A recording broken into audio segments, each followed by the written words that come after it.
The Seattle Seahawks, an expansion team in the NFL.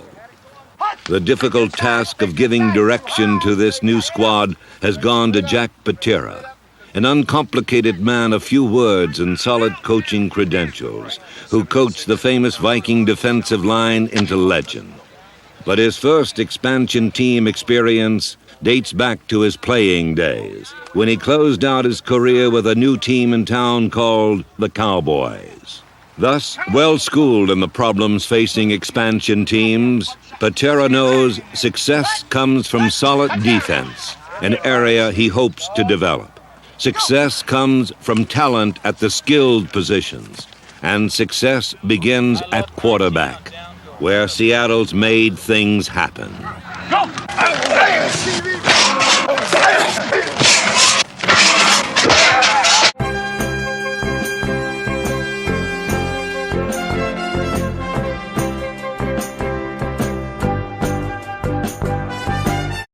At the Kingdom in Seattle, Washington, a crowd of around 60,000 expected here today. They can handle a crowd of 65.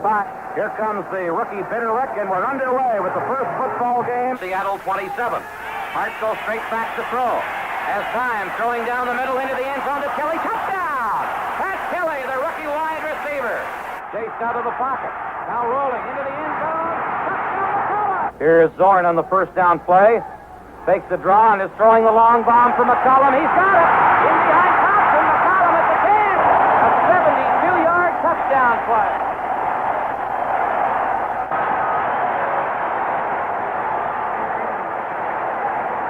Here's Zorn again back to throw. He's hit on 2 in a row. The left-handed thrower throwing long. And it is caught! A diving catch at the Cardinal 33. McCollum to the left. Largent is to the right. First and goal, Seattle at the Cardinal 8. Zorn rolls out to the right side. Going to run it at the 5. Down into the end zone. Touchdown! Jim Zorn. An 8-yard rollout was hit by Ken Reeves, but fell into the end zone.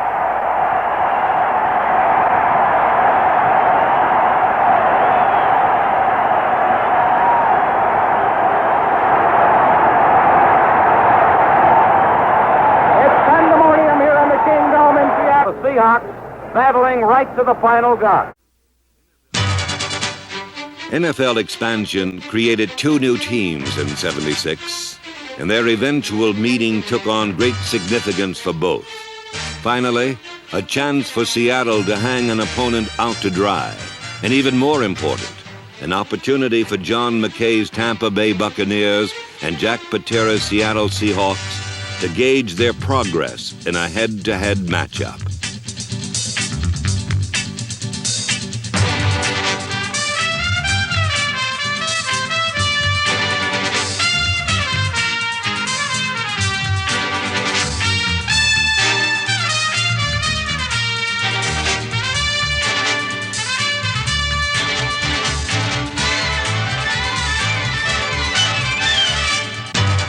Throughout the first half, Jim Zorn filled the Florida sunshine with footballs as Seattle moved effortlessly goalward.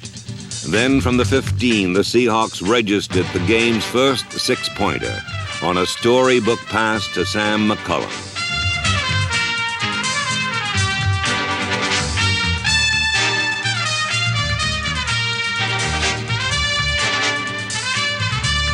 Seattle's flawless execution left the Buccaneers somewhat flustered.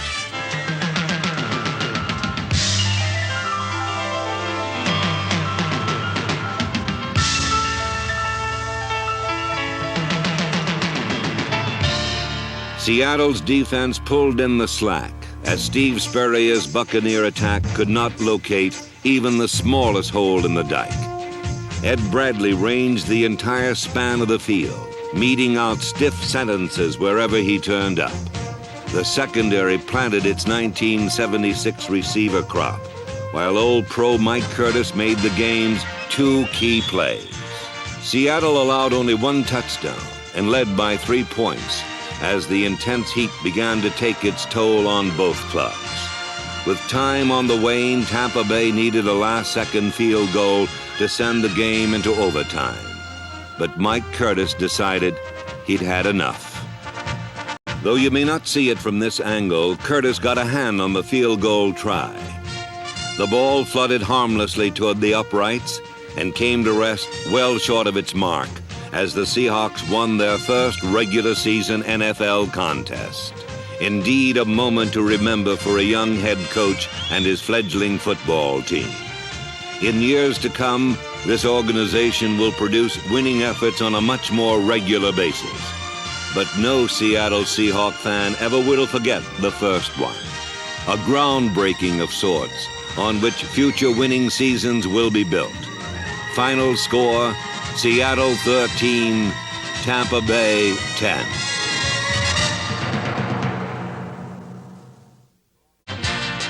When the Seahawks were in town, anyone with a lick of horse sense knew the Kingdome was the place to be. At tight end, number 81, John McMakin. Like the Tampa Bay game on the road, one home game always will be remembered from the 1976 season. In Week 9, the Atlanta Falcons came to town. Up to that time, Kingdome fans had not seen a regular season victory. And so, before a loyal hometown crowd, the stage was set for an historic moment. Last Sunday in Seattle, the Atlanta Falcons found out what happens when the NFC's last-ranked offense meets the NFC's last-ranked defense.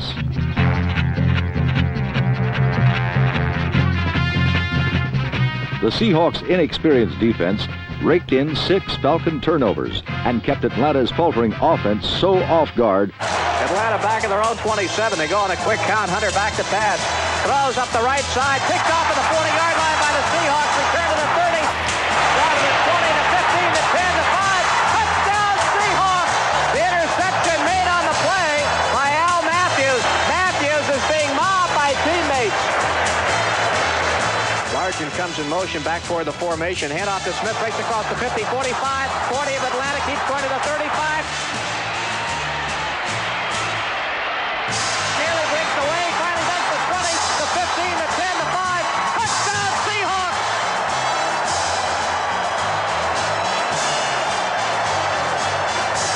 Sherman Smith would not be denied. Nor would the Seattle Seahawks be denied. Last week he made some history as he became Seattle's first ever 100-yard rusher.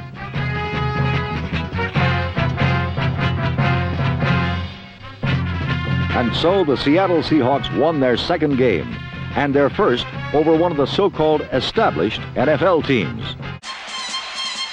Zorn on a quick count, drops back to pass, scampers out to his right, throws upfield, complete to Smith at the 10 to 5. He is in, touchdown Seahawks! Jim Zorn with nobody in behind him as a running back as they've got Testerman out to the right side of the field with 2 other wide receivers. Pass to McMakin over the middle at the 10 to 5. He's in, touchdown Seahawks! Jack Patera's spirited squad had challenged the NFL establishment all season, and this afternoon had come through with a resounding victory. While isolated survivors sang, "How high's the water, Mama?" the Seattle Seahawks and the New England Patriots patrolled Schaefer Stadium last Sunday, merely looking for higher ground. But just when it seemed as though the top of the pile might be the only point above flood stage, the rains lessened, sending both teams in a panic to play as much as they could before the monsoon returned. On to Shea Stadium, New York, where the improving Jets could try their luck.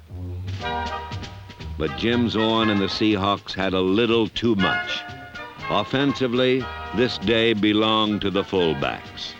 Don Testerman scored on a short out pattern to the corner.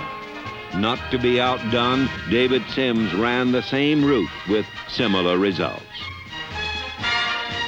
This was a total team effort. The defense stopped the Jets cold. Then, in period 4, John Leipold added the finishing touches. No second-year team had ever shut out an established NFL club until the Seattle Seahawks.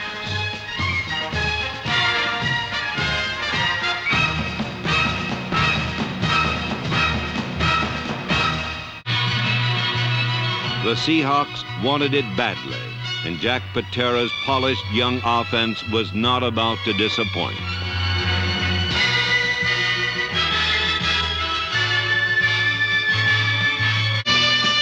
In 1978, quarterback Jim Zorn was the AFC's total offense leader, while Steve Largent was the Seahawks' first representative to the Pro Bowl. Zorn can step up into the pocket and deliver the ball as well as anybody. But only a precious few quarterbacks can pull it down and put it away as well as Zorn.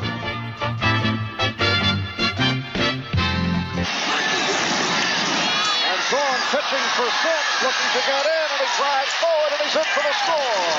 David Sims putting the Seahawks on the board. But you watch him option off the outside man on the defense, Buttle. If he goes for the running back, Zorn will keep it. As it turned out, he went for the quarterback, so he gives it to Sims, and he scores.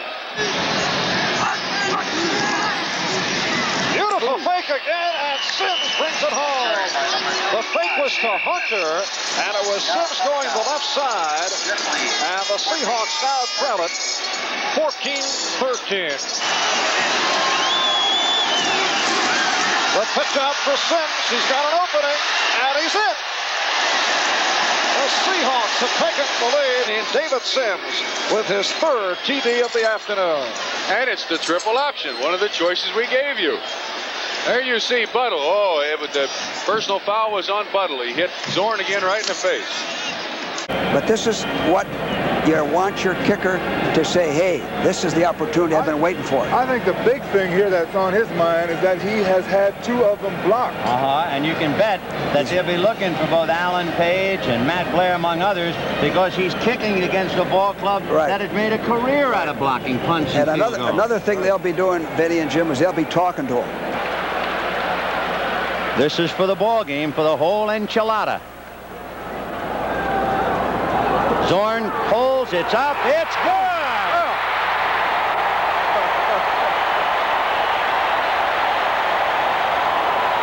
And that's it. There'll be no more time today. The Seattle Seahawks have upset the Minnesota Vikings 29-28, and the great indoors of the Pacific Northwest is going wild.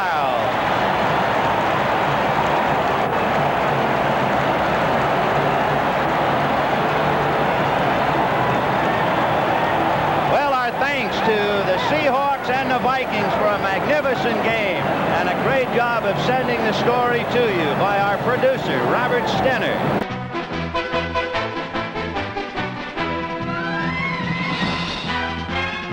Detroit's defense had entered the game ranked second in the NFC. Zorn right to the air. 4 on the pattern. 1 to block. Deep. Largent. Yes, sir. Has it. Touchdown. 48 yards from Jim Zorn to Steve Largent. You talk about a tremendous throw, a tremendous catch. That was a perfect throw. The ball had to travel about 55 yards in the air, but it's a nice, soft pass, the kind the receivers love to catch, right on the money. It had to be a perfect throw because the coverage was very good. But number 80, Largent, coming up with a big play for Seattle, and they are now right back in the ball game. Big rush on him. He gets it away. Largent is open. Touchdown. Touchdown to Largent. And he was hit as he let the ball go. A great catch by Largent in the end zone. And a terrific throw by Zorn in a very difficult situation. They've got a blitz on. They're sending everybody after Zorn. Largent knows he's got to cut his pattern a little bit short. He leaves Livers checking his shoes out. He's got a lot of room to put the ball. However, he had to throw it before Largent made his move. Excellently timed. Outstanding catch, and they've got 6 on the board. Look at the pressure there, John. He was hit by Osborne just as he let it go, and young Zorn coolly hung in there. Well, that's sucking it up and taking your lick. 31 seconds to go. Zorn took his club from his 26-yard line and went 74 yards for a touchdown in the last minute, 22 seconds of the half. There's Largent.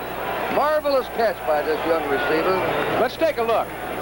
We're seeing the end of the catch. However, if they haven't communicated very well. In other words, a good receiver knows just by who's playing defense back there, how vacant is it, whether it's a blitz or not. Obviously, if it's a blitz, what you got is you've got to cut your pattern a little bit short. You can't take it quite as far. Had he taken it way down the field, another 2 steps, Zorn would not have been able to come to him with the ball. He did it just right, and that's why they scored. They get 7 more here for the Browns.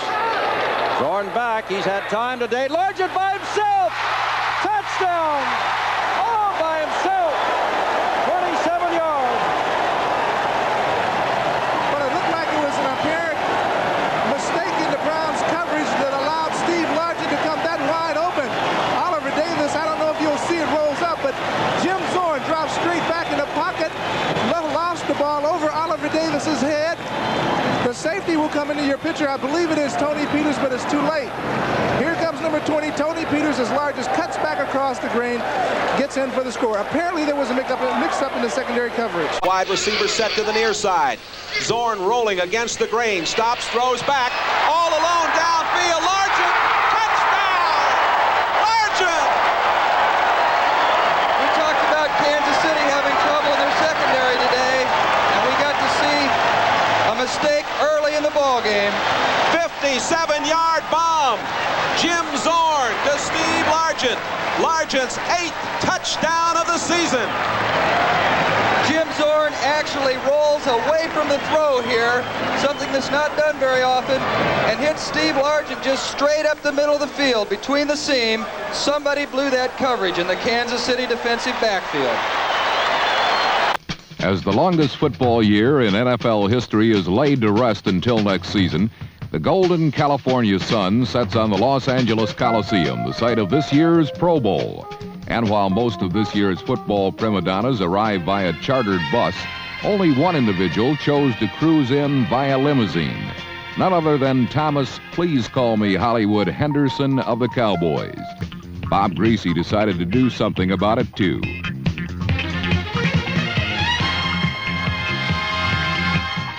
Seahawks Steve Largent hauled in Greasy's toss, and Bullet Bob decided to stick with a good thing and look for Largent once more.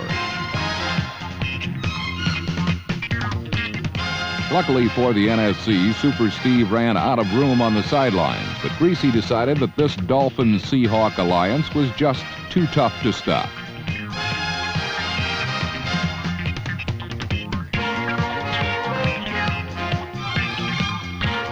A look from ground level reveals that if you provide the Dolphin with calm seas and the Seahawk with an open sky, the tranquility will kill you.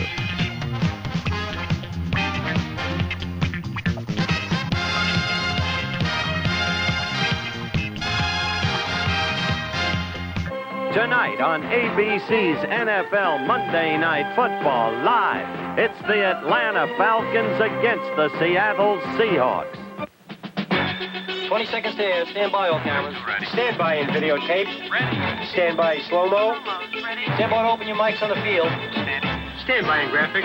Ready with your opening trooper. Ready. Stand by the announcers in the booth, please. And roll tape. 3, 2, 1. Take tape.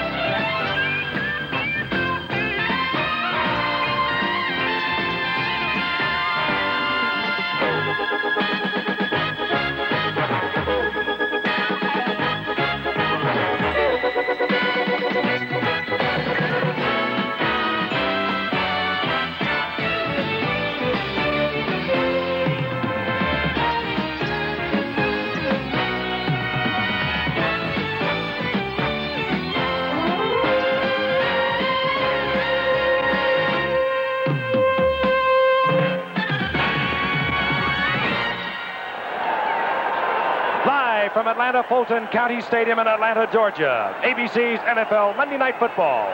The Seattle Seahawks and the Atlanta Falcons, and this ABC Sports exclusive is brought to you by Datsun, who invites you to test drive the all-new 200 SX Sport Coupe. It'll drive you like you've never been driven at your Datsun dealer now. And by the Miller Brewing Company, brewers of Miller High Life. If you've got the time, we've got the beer. Hello again, everyone. This is Frank Gifford, along with Howard Cosell and Fran Tarkenton. You're looking at Jim Zorn. He leads the Seattle Seahawks. Disappointing on the year. They're 3-5, but they feel they are still alive in their Western Division of the AFC. Atlanta, 3-5. They are definitely alive in the National Division. the National Football Conference Western Division. Howard? Frank, if as some coaches say, as you look at Jack Patera right there, the crowd can influence a game, I don't know of any place where they can do it more than here in Atlanta. This town, this great and growing city, is alive, and they have Falcon fever regardless of the present record. There's Lehman Bennett. I think that I need to string 2 or 3 games together and get back on the right track. Quick count on 2nd down and 8. The ball carrier is Kane. Kane finds an opening. Kane into the end zone. A flag is down. A flag is down at the 10-yard line, and Len Kane, a 6'1", 205-pound rookie out of USC, on for Seattle on 4th down. This time they blocked it. They almost got the first one. And it's taken there by number 38. Rick Bias. Bias scores. They almost blocked Herman Weaver's first punt. And in any event, the Atlanta Falcons are a different football team tonight. Zorn on the rollout, 2nd down and 10. And he completes the ball down to Largent. He has a first down. They are inside Atlanta territory. What a great ability. Nobody can throw on the run in the game of football as good as Jim Zorn. You people have not had a chance to see much of Jim Zorn over the years, but here he is again. He is truly an exciting player in the National Football League. You see his speed gets him outside the rush. He's still running. He will throw on the run. That's a difficult thing to do. He hits Largent right on the numbers. Largent knows where to get out of bounds. 3 wide receivers. They're coming with everything. They're coming with everything. Zorn will get the first on his own. He may get a touchdown. He may get a touchdown. He's going to get it. How about that? Jim Zorn, touchdown on the scramble. 34 yards. Right back in the ball game, and that's the kid Francis has been talking about so much. And that's the price you play with the blitz. Jim, don't you know that you can't win with a scrambler? I've never heard that. You're the first guy, and you ought to know better than anybody else. You can win with a scrambler. Let's go, Frank. Come on. But not a left-handed one. Now, that's the best kind. See, you've always scrambled around back and forth, back and forth. I scramble more upfield, and with the left arm, it's even an attaboy. I like it. He's got a little pizzazz. He does. That kid's got some charisma. 1st and 10. The ball is at the 38-yard line. Seattle down by 7. Zorn hands off to Sherman Smith. There to the outside, and the big man rolls inside the 30-yard line. Play action, unnecessarily so. He's got it. He's got it. It's Sherman Smith. Jim Zorn with an unnecessary play action because the entire Atlanta defense was thinking pass. Jim Zorn and the Seattle Seahawks, a young ball club with a lot of poise. They were down 14-0. They have tied it up at 14. Most of it has been on the efforts of Jim Zorn. Set to kick off for Fred Herrera. Dennis Pearson is deep for Atlanta. Both teams 3 and 5. Atlanta very much alive in the Western Division of the NFC. A win tonight for them, and they would move to within 1 game. Onside kick, Seattle. They get it. They've got it, Frank. They should have it. Had a wide open. It should have been handled. It was ultimately. There was no Falcon lineman in the area. Keep in mind, Zorn, the quarterback, is the holder. That's the Bacon. Wide open. A Fred Herrera has a first down inside the 20, and Seattle's doing everything. I love it. I want to tell you, folks, this is the kind of play pro football needs. Right now, 3rd down and 2. The ball inside the 10-yard line. Seattle pulling all stops out tonight. Whoa! Dornick just bowling into the end zone. Dan Dornick, touchdown, Seattle. They take the lead the first time tonight. Largent beats the 30-second clock as he changes it off. Going for Largent. And what a catch. Largent inside the 15-yard line. And what a call by Zorn. He almost got called for delay of game, but he obviously changed it off and picked up Largent. All right, here's a little play pass action. Jim looks it off to the right. And we watch Rick Bias come into the play. He's going to make a play for the ball, misjudges it. And Largent adjusts to the ball beautifully, makes a great catch. And it's good. Seattle extends their lead over Atlanta, 24. He missed a little one that could have won the Denver game. That Denver ultimately won in overtime. John James holds. This one was kicked low and was blocked. No good. Francis in motion. Bartkowski has the time. That's it. Billy Rickman, touchdown Atlanta. Guess what, gang? They got everybody up this time. 2nd and 1.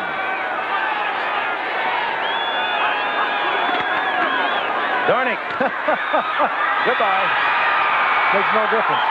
Touchdown right up the middle. That's what happens when you have everybody up, Sir Francis. Wrong. The best defense against the run is a blitzing, and anybody knows that. That's just not good football on defense, but you've got to have them up there. I'll tell you, that was a fine block by Yarno. John Yarno, the tackle. But they had the first down. John Yarno with a tremendous block for Seattle. On first down, Bartkowski again with a lot of time.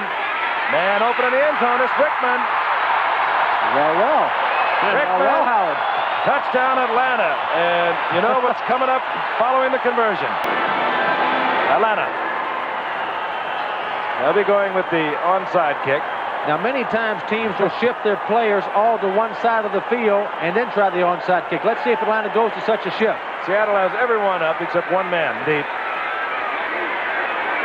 And most of the people they have up are either wide receivers, defensive backs, or running backs, people that are used to handling the football. That's who's up there to try to catch this onside kick. Let's see if Atlanta goes to the shift. I don't think they are. Yeah, they are. Here they come. Here they come. They're going to kick it to Seattle's shifting with them. And they'll kick it to the left side, Frank. I would think. Good kick. Has to go 10 yards. Good kick. Atlanta. Would you believe it? Well, this is... That ball had to travel 10 yards. And no my down, goodness. so Atlanta has it. Wallace Francis, single setback that is. He's got him. Oh! Did he intercept it? He intercepted it. The one thing he had a guard against. Dave Brown gets the interception. One thing. It was not hardly out of your mouth, friend. And you talk about a beleaguered man, which Dave Brown has been in his career. So, in an incredible finish, Atlanta blew an almost certain tie. All right, here he goes.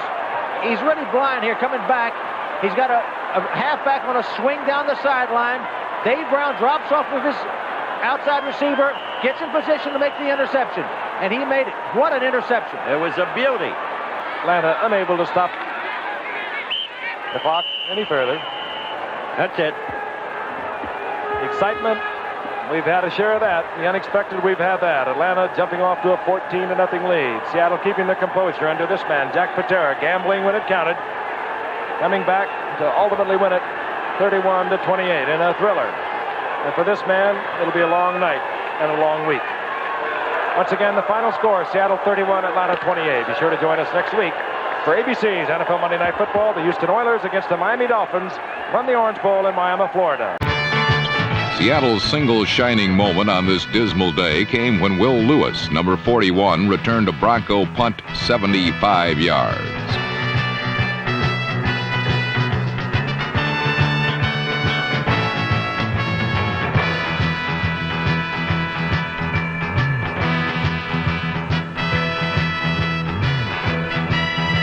Throughout most of the day, Seattle's dormant offense was thwarted by the awakened Orange Crush. Hello, everyone. It's hot in New York City, and the interest boiling in the New York Jets. Many fans in this hungry for a winner city are looking for a possible Super Bowl date way down the line. But right now, hot now. It might be freezing back when we talk about them in December. Conditioning could be a factor, Merlin. Certainly could. This is the kind of day I hated to play on as a player. Going to be especially tough on the big men. And I think this kind of day pays a high premium on depth. That certainly would favor the Jets, Dick. Well, history favors the Seattle Seahawks. In 6 meetings with the Jets, Seattle invariably the underdog. They've won all 6 times. And in order to win today, Chuck Knox says he's going to have to control the football. That means handing off to his prize rookie, Curt Warner. Curt Warner, the #1 draft pick, and of course for the New York Jets and Joe Walton, he has Freeman McNeil. He certainly does. An outstanding runner, #1 in the NFL last year. He would very much like to give the ball today, as he did last week, to McNeil, who went for 120 yards and controlled the football last week. There's Walton, a happy man. He has his first head coaching NFL victory. Dick, I got to tell you, the big linemen in particular suffer in this kind of heat and humidity. And it just seems like you get hotter and hotter as your body liquids fall off, and it's not uncommon for the bigger linemen on the field to lose over 20 pounds on a day like today. 20 pounds? Did you ever lose 20? Yes. In fact, I lost as much as 24 pounds, and that's in about a 2.5 hour period. And during that time, I was drinking liquids as rapidly as I could on the sideline. When I came off, I would consume the liquids. I still lost 24 pounds during that one game. First and goal for Seattle. No score in the game. Early second quarter. Warner. Big hole and a touchdown for Seattle. Curt Warner.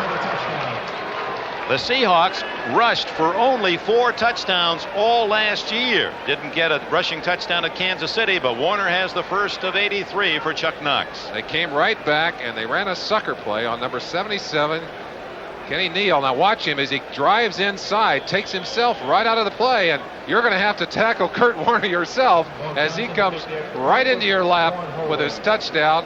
Last week, his first NFL touchdown, he spiked the ball so hard it went into the stands. Third and goal. Well, we can all call that one from Seattle to Shea Stadium. It's a touchdown for Curt Warner, and the Seattle Seahawks build their lead to 16-3. Warner's second touchdown of the afternoon, and the crowd at Shea, many head for the exits. A little bit early, I think, Dick, to make their way out of this game, but what a big play by Curt Warner as he just simply leaps up and over the top of his offensive line and the defensive line of the Jets, lands in the end zone and is helped to the sideline. Even when he's hurt, he's tough, I'll tell you. Seattle. I think Seahawks. they're 3-0-3 against all the other teams. Yes. 0-6 against Seattle and about to be 0-7. About to be 0-7, but that was a real shocker to me. That's Walker. Touchdown! Nope. Yes, it is a touchdown. He had it long enough. Both feet were down before the ball was knocked away, and Todd to Walker.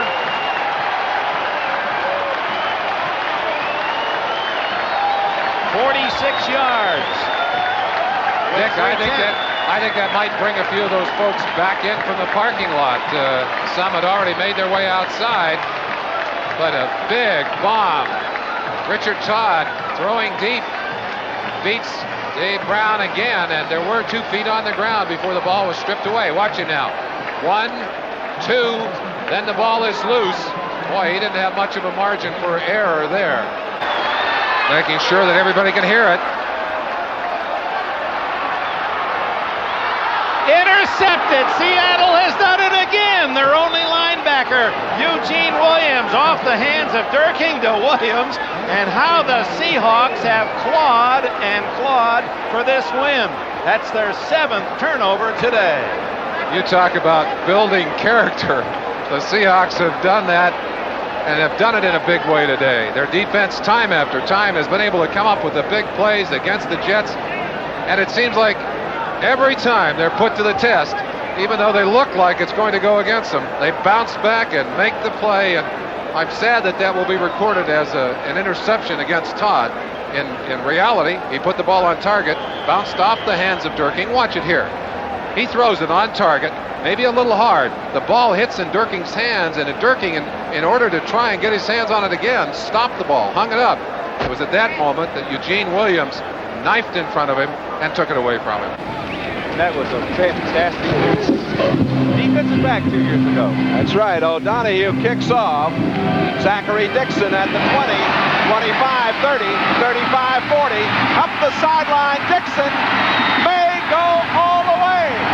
Touchdown, Seattle!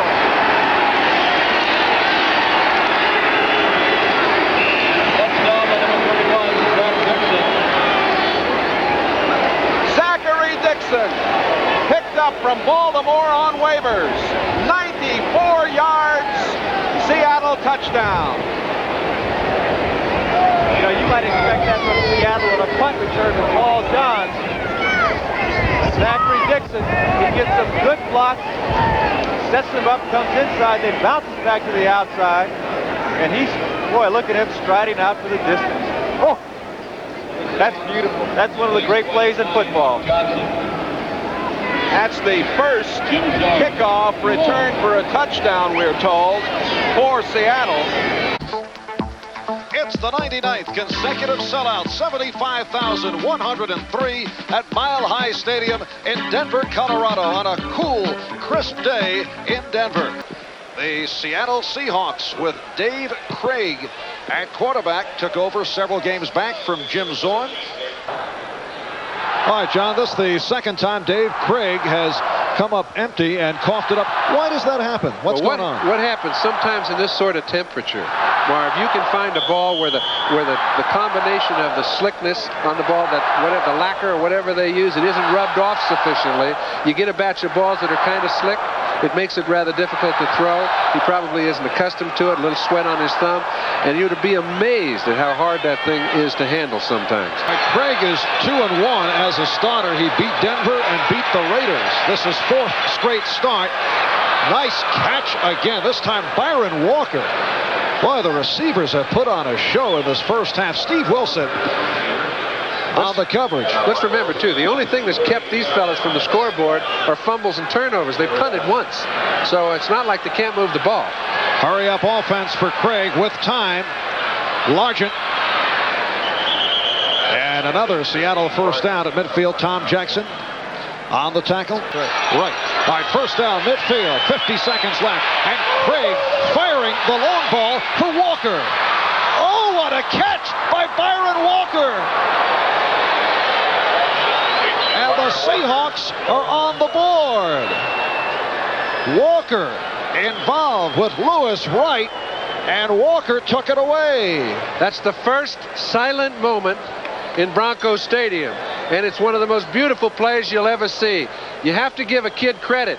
He's had 3 turnovers on sloppy plays, bad ball handling. His center is now hurt. They come back with 1 minute and 52 seconds left, deep in their own territory.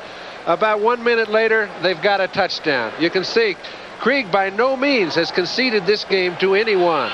What Craig has done all day long is not look at the wide receiver he's going to throw to, but determine the defense before the ball is snapped. And coming to that receiver late, he's been effective. But now they've got Dan Dornick in the ball game. He's their third down receiver, and it's been so predictable all year long, and throughout his career, they still keep throwing to him. All right, Dornick in the backfield now. As Craig comes out of the shotgun. Look out. Able to get it away. This is Dornick. First down and much more.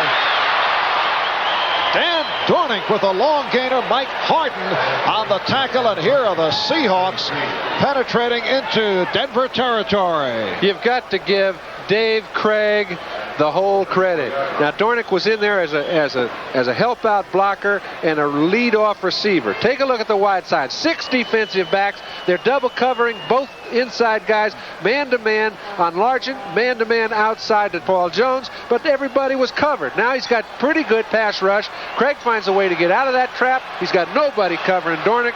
He picks up a big first down, and they're in scoring position. Play action. Curt Warner. First down. Curt Warner to the 5. He stepped out, and they'll bring it back to the 17-yard line. But boy, you know, Craig is doing wonders with the little dinky stuff. You'll notice he is so good because he doesn't look where he's going with the ball, which freezes those linebackers. All right, now here he is. He hasn't looked out here to the left side till he's ready to throw it. When he does, that's all set up to go. Good lineman position on Warner. They give him a little block. He picks up the first down, gets it down to the 17. And a first down for Seattle at the Denver 17. Broncos leading at 27-14. And again, the crowd looking to rev up the defense. Double tight end, Pete Metzelaars checking in. Largent in motion. Craig off the run, touchdown! Pete Metzelaars on the score, his first touchdown of the season, and Seattle is right back in it. And Denver knows it has a problem. With a whole quarter and 1 minute and 12 seconds to play, this guy looks like he's a good receiver. Pete Metzelaars hasn't had a lot of playing time throughout the year. Charlie Young's the regular tight end, but he's one of those few tight ends that catches the ball in his hands, doesn't let it get into his body. As a result, he can catch the ball in a crowd and does a good job. They're trailing by 13, 33-20, and Craig in trouble. Rifles it. And the reception by Paul Johns for the first down out near the 25-yard line. Roger Jackson on the coverage. He's creating time for himself and finding the few open receivers that are available. He's come to Johns on several occasions, Largent on a few, hit Metzelaars on big receptions.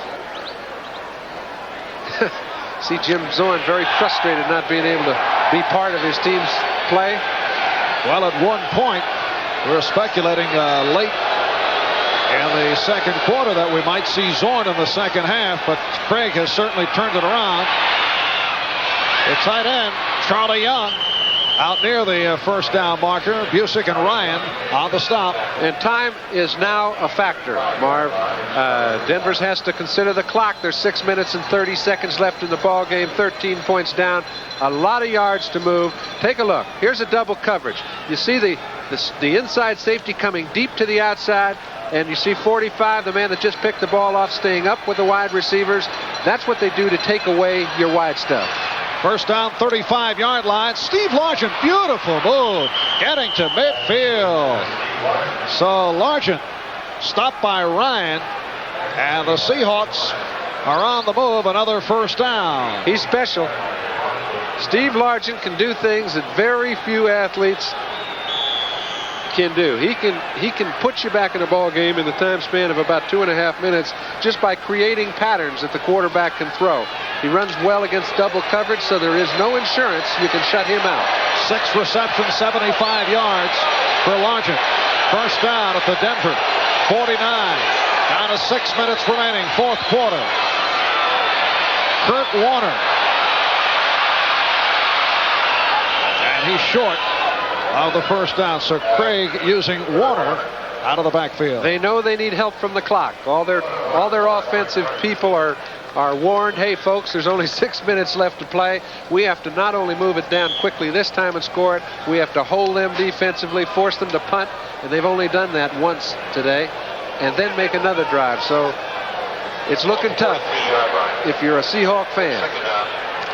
And Cullen Bryant in the lineup now alongside Warner. Second down 4 at the Denver 43.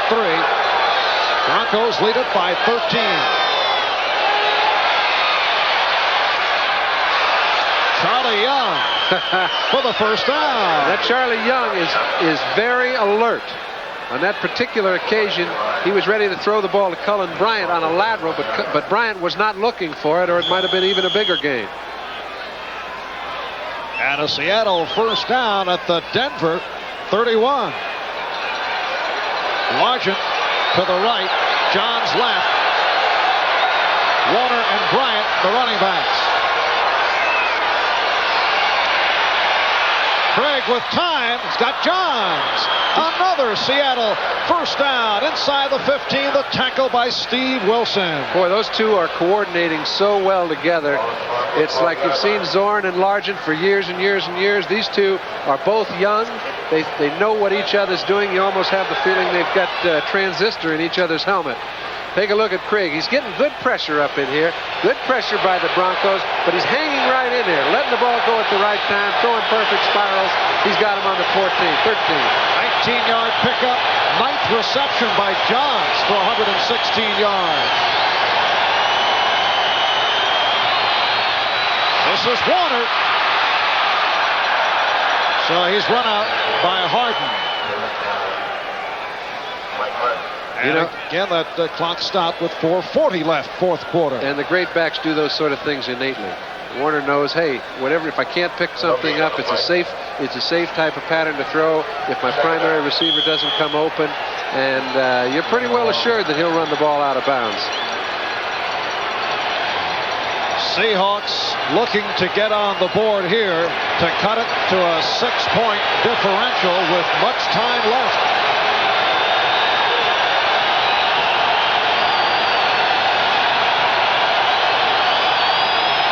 Long count. Craig, end zone. Charlie Young, touchdown. Tell you what, these fellas have refused to fade. Charlie Young makes his second outstanding catch of the day, and Dave Craig has showed a lot of people about as much as you can expect of any young quarterback. His resilience has been unparalleled in that the fella, with 4 minutes and 35 seconds to play, lots of time, has time after time brought them back after adversity. He's caused his own on many occasions, but when he hasn't, he's put them in the end zone. We've got Metzelaars in at tight end instead of Charlie Young. He's number 88. Zorn pitches it back. That's Curt Warner. And Warner with great second effort up the sideline. Look at this. He might go all the way on the opening play. Warner loses the football. And now a battle for it. A scramble at the 8-yard line. Well, they've used all of the adjectives to describe the play of Curt Warner. It looks like he's going to be stopped here. Deron Cherry coming up from free safety. But he doesn't give up. Breaks it loose. Taking off going down the sideline, and Gary Green is the only man in between him and a touchdown. Gary Green knocks down the official. We're going to have to take a look to see if Green knocks the football away from Warner or if he just loses it.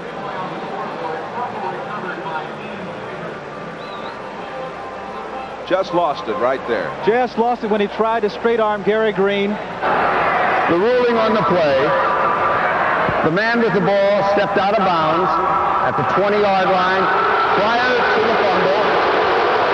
This way, first down. Jay, when he was about to straight arm Gary Green, I think that he stepped out of bounds at that time. He was so close to the sideline that when he reaches back, look at his foot and see if it hits the white line. If it does, he's out of bounds. Right here, right in this point, I think he's going to be out of bounds right in here. Well, it's a tough angle because we're looking across the way. There he is. He stepped out. Good call. He did it at Buffalo. He did it with the Rams. Now, again, they go to the run, and Curt Warner breaks it open, turns inside the 15 to the 5, and he's knocked down at the 3-yard line. So the Seahawks come out of the blocks like Olympic sprinters, blasting off at the line of scrimmage, and they're down challenging for the first score of the game. A 23-yard run by Curt Warner. Watch him here through the critical impact points at the line of scrimmage, using his leg power to pull out of the tackle and then accelerating. Number 48, Tim Fox, coming over. 23 is Walders coming over to get a piece of him there. But look at him just explode through that line. Billy Ray Smith, the man that had a handful of him. That's Gil Bird, 22 actually, that made the stop there on the near to the goal line. They're going to have less than 5 yards to go, Don.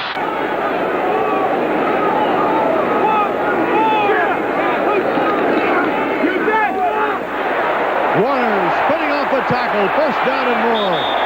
Out of bounds on the 44-yard line. Chased out by Mike Hart, the right quarterback. If you'd like to see what makes you a great running back, watch Curt Warner when he takes this catch. Takes his handoff. He's got a nice hole right there. Now watch right there. Look at that spin. Just grabbing air. Curt Warner, complete control, great body control, gets upfield, picks up the first down. They've got 3 more downs to control the ball. This is what Seattle has to do, is control the ball. And, of course, Denver has got to stop the first downs. I wonder if he can shave with his left hand. Boy, he said he was not going to shave as long as they were running. Warner turns the corner. Warner is out of bounds inside the 10. At the 8-yard line, and Busick chases him out. Curt Warner putting on a tremendous show today. A 22-yard pickup for this rookie from Penn State. The difference between a good running back and a great running back is that right there. When you're able to get into the hole, come back outside, make an adjustment, and look how far he brings that ball. That's the difference between a good running back and a top NFL running back, which Curt Warner certainly is going to be. Second down and 3. Hughes picking up 7. And here's Warner. And he has the first down. That time slicing up near the 35-yard line. Busick and Ryan combine on the tackle. But we've talked about Warner and what a great back he is. when you gain 1,000 yards in this league, it's still quite a feat. He's going to do it early in the season, and he's one of those backs that we mentioned, like O.J. Simpson, gets his shoulders turned, and once he gets you in a one-on-one position, I don't think there's any one man can bring him down. And Warner has just gone over the 1,000-yard mark. First Seahawk to do it. You know, they've talked about 1,000 yards being watered down because now we play 16 games and they used to play 12. Well, this is the 12th game. He's got his 1,000. Wait a second. You've been talking with Jimmy Brown. The Chiefs and the Seahawks from the Kingdom in Seattle. Both teams still hoping for a possible playoff spot. Seattle in a little better position than Kansas City. Second down. Take to Warner. Warner a first down, out of bounds. He is across the 45-yard line for a gain of 11, and Lucius Smith, the quarterback, number 23, finally chases Warner out of bounds. Warner with 1,042 yards coming into this game, adds some more. Merle, and he opens up an offense so much just by his ability. So strong, people underestimate his strength and his speed. He's going to make the linebackers of the Chiefs today stay in the line of scrimmage, that one extra count today, and it should open up the passing game for the Seahawks. Connie Kawhi, the center today for the ailing Blair Bush. Curt Warner breaking tackle, has the first down near the 44-yard line. Deron Cherry, the free safety, stopping him after a 6-yard pickup. Warner, by the way, is tied for the #1 spot in scoring touchdown with Joe Cribbs of Buffalo and Chuck Muncie of San Diego. And we're going to see why this young man is so great. Watch the move right there on Jerry Blanton, right out of the grasp, an extra 6 yards. That's why this young man is worth everything they gave up this year to get him in the draft. And again, what did they give for him? Of #1, a #2, and a #3. Go to Warner, busts it to the outside. First down, Seattle.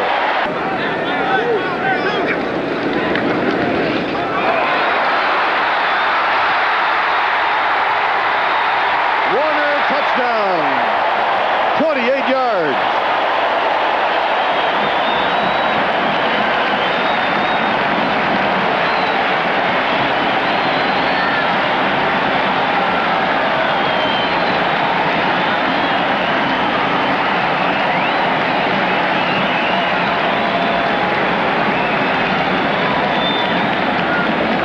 He shows you the special little wiggle.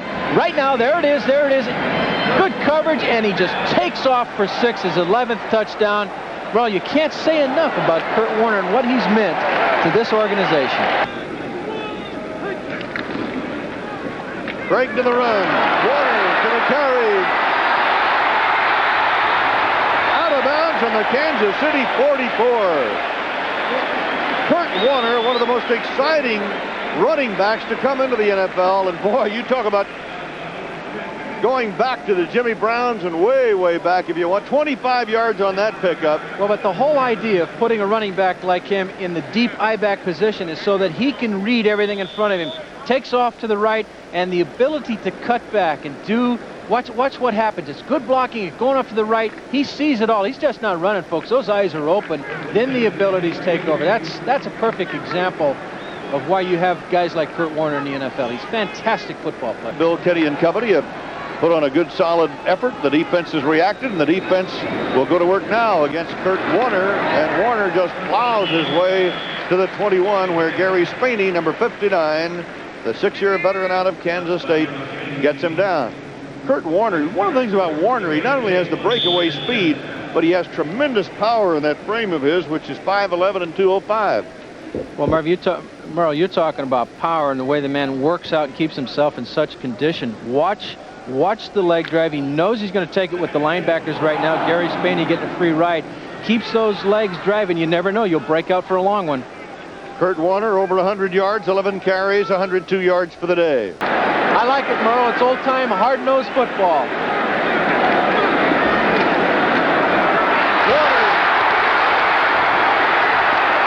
At the 10. Gary Spaney on the tackle after an 8-yard pickup. Merle, that run was for only 8 yards, but he made a cut, an unbelievable cut at the line of scrimmage. Watch it as we see him take the hand up right there, instantly to his left. Only 8 yards, but what a fine run. And you know, I had a chance to see Connie Kawhi, who has really got a lot of pressure on him.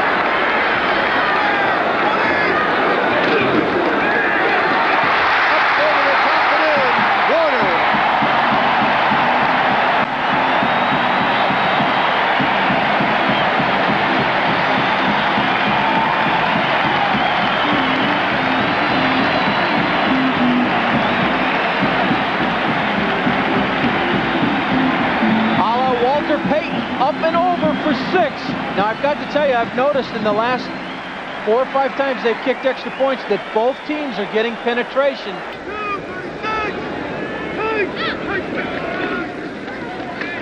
Warner.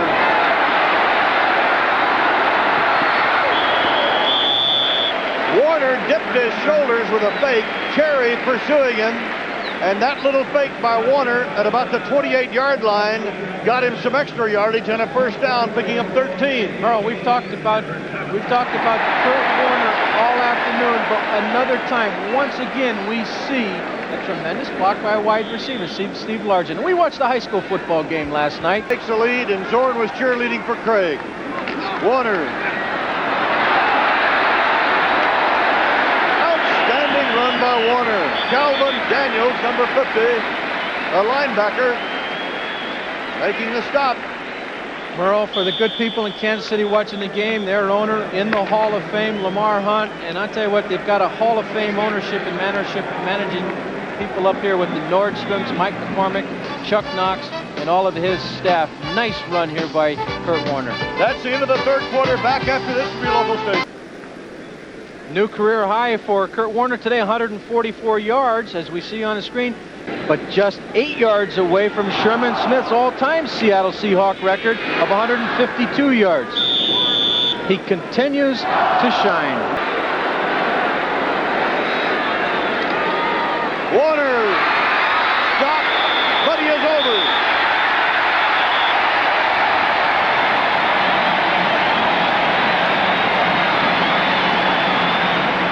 An old-fashioned barn burner. Right up and over. The Kansas City Chiefs very upset. They didn't think he made it. Officials right on the line. 6 points. Let's see if they get 7.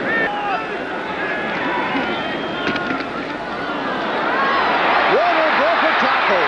Warner for 9 yards after breaking the tackle at the 44-yard line. He was finally brought down by Rockmore, but he broke a tackle by Thomas Howard and picked up 9 yards. What can you say? Watch the block, Brian. It's one-on-one there. Thomas Howard won that one. But what can you say about number 28? 27 for 177 yards rushing today. Of course, it's a new Seahawks record. 4th down, 6.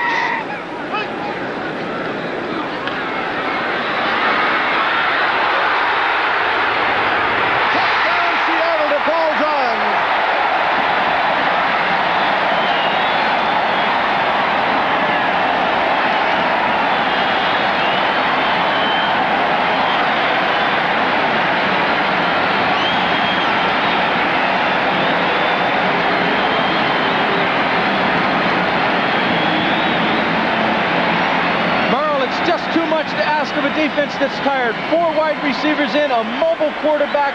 Right now, he could have taken it for the touchdown on the run. Throws it 14 yards, touchdown to number 85, Paul Johns. The Seahawks in control of the game with 2:21 left in the game. It is 44-42 Seattle. With 2 minutes, 21 seconds left, we could be looking at overtime. And an all-important extra point right now, because if he makes it and the Chiefs get down in field goal position, they would have to tie it. If he misses it, Chiefs could get down, Lowry could win it. Johnson. Okay. Seattle leads by 3. 2 minutes, 21 seconds left of the game. Norm Johnson has put the Seahawks ahead 45-42. And last night, in our production meeting, we were talking about 80 points being scored in this game today. Exactly. We thought this would be a tennis match. Back and forth, back and forth.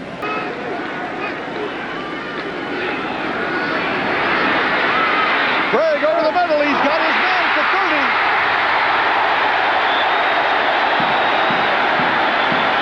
Harold Jackson, the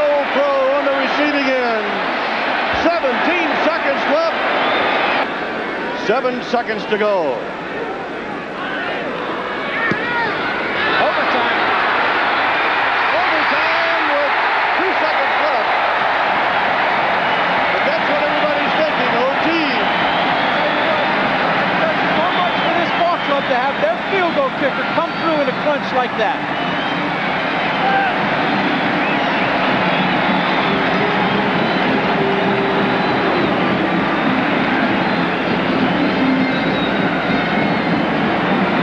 Seconds remaining, and unless Kansas City brings it back all the way, we're into the OT. Yeah, but what they're talking about right now with Rusty Tillman on the sideline is he's telling his kickoff man to kick the ball on the ground, let it bounce back. While we were away, Jim and I were talking about what a magnificent job that John Makovic and his staff have done in rebuilding the offensive line. Last week they lost Matt Herkenoff again in the Dallas game. They lost Brad Buddy for the season. Rich Baldinger had to come over and play the left tackle. Bob Simmons had to go from the right side to the left side to play left guard. Tom Condon was activated this morning. He had missed the last 4 games with an ankle injury and missed 7 all year. And then Adam Lingner replacing Bob Rush in the second quarter when Rush went down. He's back, but boy, what a job they've done. They've done a marvelous job. Important right now, no return. Remember that I'd say that the best special teams on the field is the Seahawks. Lowry's got to get the ball downfield. Nick Lowry, this is going to be returned by Zachary Dixon from his 6.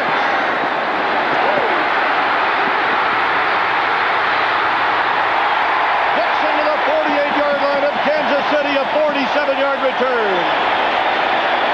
Stephon Page made the tackle. Good for Zach Dixon. He was waived by Frank Bush out of the Baltimore Colts. Chuck Knox knew what kind of player he was. A 47-yard return. And does that set him up? Watch. We'll see what Zach does. We'll see what the Chiefs are looking at right now. He follows his blocking. Hughes getting a terrific block. Does make a 47-yard return. But now, as we've said, statistics this year, the team who receives the ball wins in overtime by a field goal. We'll see if it holds true today. Overtime in Seattle. Seahawks ball. Warner.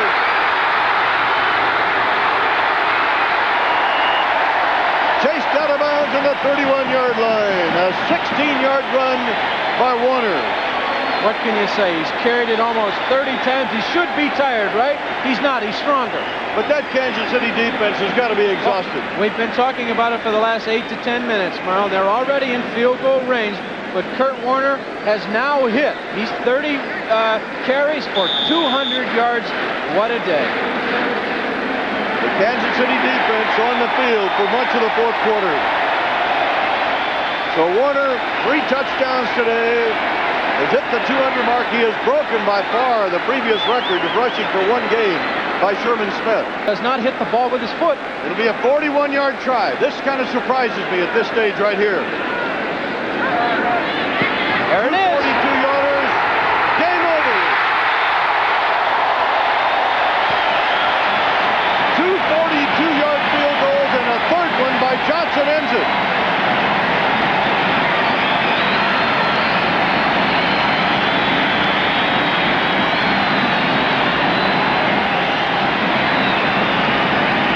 Seattle wins it by 51 to 48. Norm Johnson, 2 42-yard field goals in just a couple of minutes. And my hat is off to the Kansas City Chiefs for a valiant effort today. Live from the Kingdome, it's the AFC wildcard game, Seattle and Denver. For the fans in Seattle, it's been an 8-year wait for a playoff game. This year, Chuck Knox has come on, and in his arsenal, rookie running back Curt Warner, the leading rusher in the AFC. It's Seattle and Denver, the AFC wildcard game, as we kick off a special Christmas edition of NFL 83.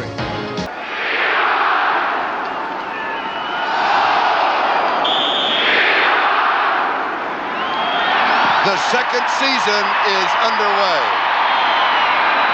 7-yard line, Zach Dixon. Zach's to the 20, to the 30.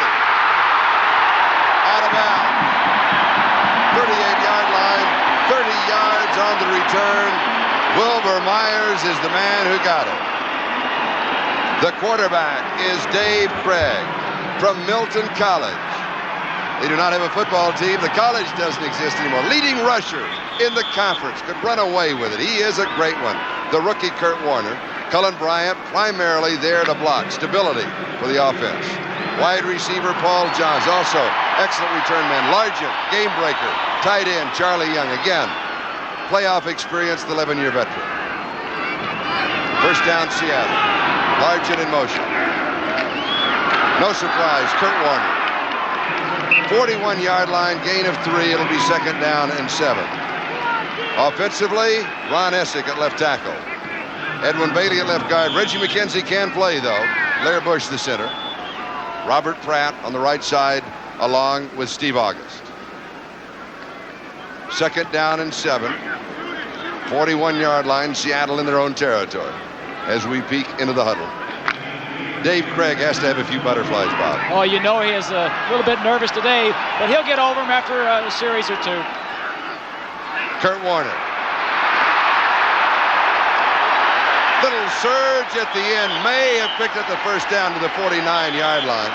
7, maybe 8 yards. Let's see where they mark it. Rulon Jones with the tackle. And always exciting, Tom Jackson. Here's Warner. Cut off outside. Comes back in. Still picks up about 4 yards on the play. First 3 plays, Curt Warner.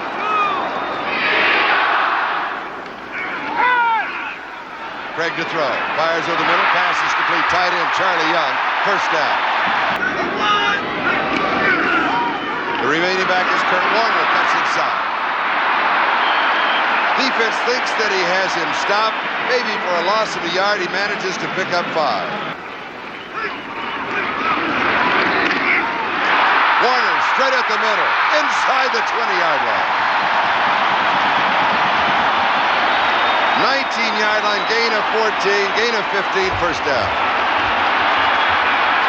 Because he's got such great speed, as we look at the blocking, right here, great block.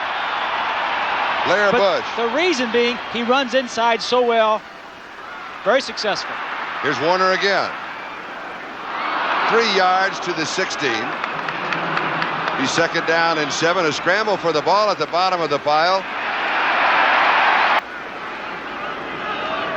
Charlie Young, the tight end in motion. Great time, end zone, touchdown.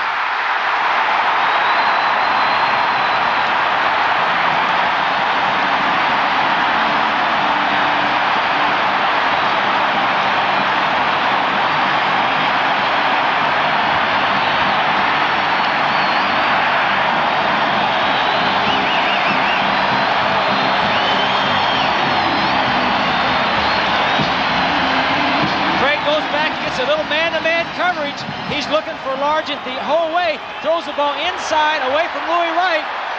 And we'll take another look at it. Largent has had a lot of success over the years against number 20, Louis Wright. Louis got him pretty well covered.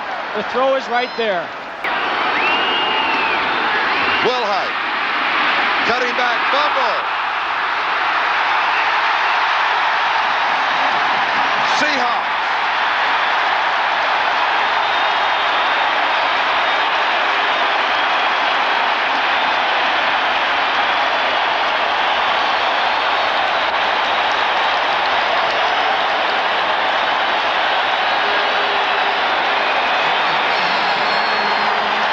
Paul Howard out in front. Will Height turns it upfield and gets the ball knocked loose right there.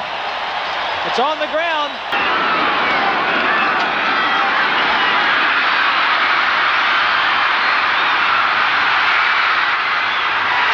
Touchdown.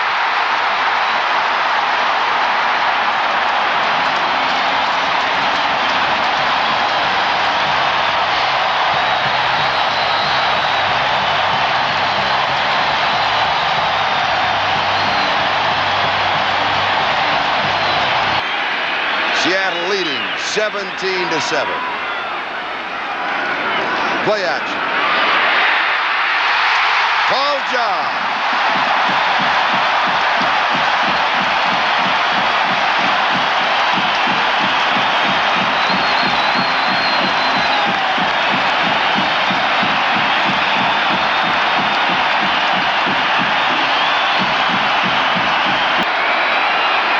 David Hughes is in the backfield with Warner.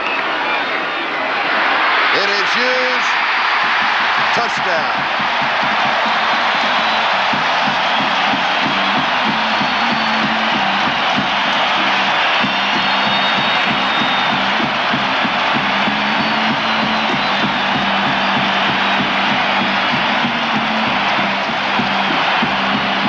Six-yard line, third down goal to go Elway, the quarterback. Pressure, rolling out. Throws into coverage. Intercepted.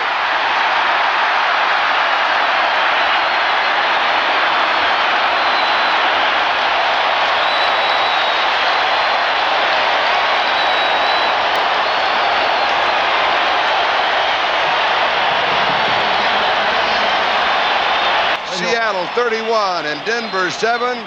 The Broncos returning home for Christmas. Seattle, their hopes remain alive.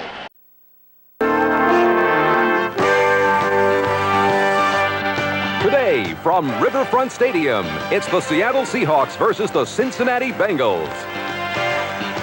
Today's game is brought to you by Lincoln, what a luxury car should be.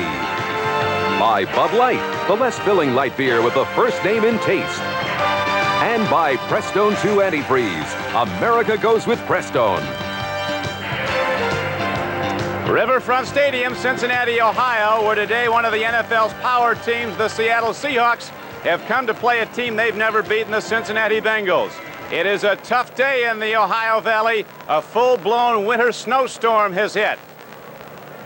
Good afternoon, everyone. Don Cricky with Bob Trumpy. Mother Nature playing through with a vengeance today in Southern Ohio. Chuck Knox, the coach of Seattle, doesn't like it, but says you've got to play the hand that's dealt you. Who does a bad weather hand favor, Trump? Well, let's look at it this way. Seattle likes to play indoors. Look at their record indoors. Not only do they win indoors, generally when the weather is bad in Seattle, they also practice indoors. So this is a bad hand dealt to Seattle. Last week in a very emotional game, they beat the Raiders. They come here, they travel, bad weather. They play Denver next week. Look, this is not a good 3 weeks for the Seattle Seahawks. Third down now, and just over 10 for Cincinnati. Scoreless first quarter. Bengals moving on the opening drive. Here's Kennebrew. Fumble. Free ball. And Seattle looks like they have it. The Seahawks do it again. Ending but not breaking, and then when the opposition gets down close, bang. Another turnover, and the Seattle defense delivers again.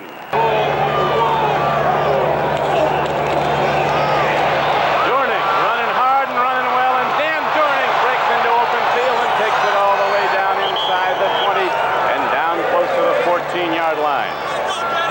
Ray Horton finally got him down as Dan Dorning running well on an off track. First drive for the Cincinnati Bengals, we noticed Jacob Green slipping. Here's 57, Reggie Williams, the linebacker. Charlie Young doing a good job blocking on him. And you see Williams gets nowhere, and Dornick wants up through there. Look at the missed tackle there. Tough running back. Very good running back. And you see Ray Horton trying to strip the ball away. 4 new downs now for Seattle. First and goal. Point blank range. Over the top, and did he get in? He did. Looked like Zach Dixon, number 31, was on the payoff end with the first score of the football game. And so Seattle, capitalizing on a turnover, again turns one into points. Second down and 12. Greg looks, there's Largent, touchdown Seattle. You can't contain the man, and Largent beats the coverage, catches the touchdown ball, and there's also a personal foul call going to be signaled against Cincinnati. A lot of time left in the fourth quarter. On first down, Schonert has all day, and he's down in the end zone. That's a safety. That's a safety. And that's expensive. Cost you 2 points, and you got to punt the ball away. This defense from the left-hand side of the screen. You see Bryant coming inside. Watch him keep fighting. Knocked over on the ground. Schonert doesn't see him. That big, strong arm gets him down. A safety. Third down and 20, as you see, as Craig goes from the shotgun. He's got a problem. Fumble. Ross Crowner frees the ball. They're going to rule him down. Yeah. No fumble. Crowner coming from the backside. Oh, they just threw a flag on Ross Crowner. That's delay of game. for spiking the ball. That'll cost them 5 yards, but it should be 4th down. Tell you what, nobody's paid a dime yet to see an official. These guys are on camera more than Johnny Carson, throwing a flag every play.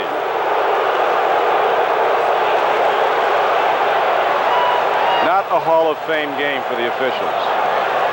Unsportsmanlike conduct, number 79 on the defense, 50. Whoa, they call it 15 yards. Normally the call for spiking the football is 5 yards, delay of game. Here come the snowballs again, Crump. But they're saying this was after the play. Now Browner comes from the right side, completely around the offensive tackle. There it is, right there. Now the official takes the ball away and spots it, and Browner picks it up and slams it into the ground. And this has been a costly day penalty-wise for the Cincinnati Bengals. Automatic first down.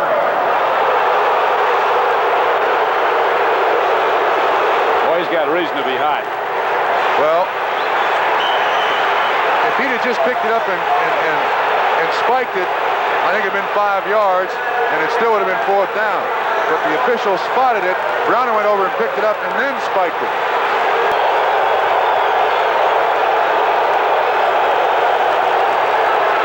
Bengals players encouraging the fans, don't do that. Somebody could get really hurt.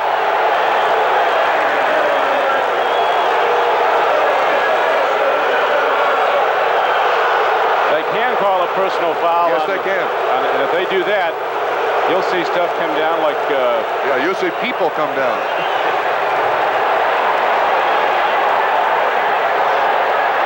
I know rule number 1, Crump, when they start throwing snowballs, you don't look up into the stands to see where they're coming from. You are correct. They're going to give it a few minutes for it to settle down, but when this play starts, an official is going to have to be at the end line of the end zone.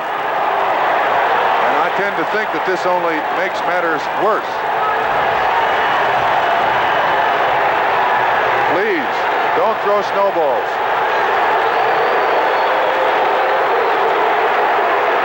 He's saying they'll throw a flag.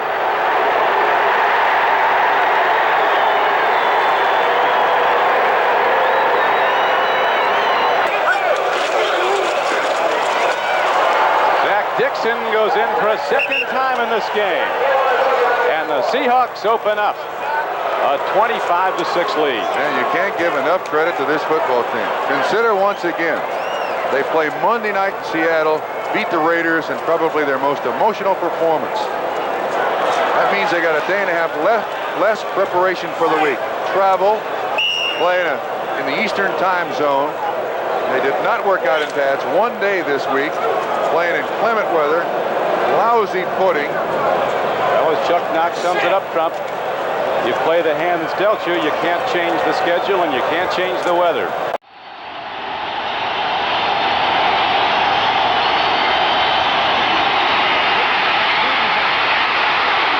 Frank getting it away, and a beautiful catch. Steve Largent picking up the first down and 11-yard advance. And a man that stands in there the way Craig does, it's what he does best. When he has enough time to deliver the ball, Rulon Jones was right in his face. They know they have to stop number 75 if they're going to be effective and allow David to play. Now watch, Rulon comes to the inside. Ron Essick, number 64, is blocking on him. But watch, as he makes his spin, it looks as though Craig has no way to deliver the ball. He does, however, picks up the first down. Largent with his first catch of the day, first down at the 37.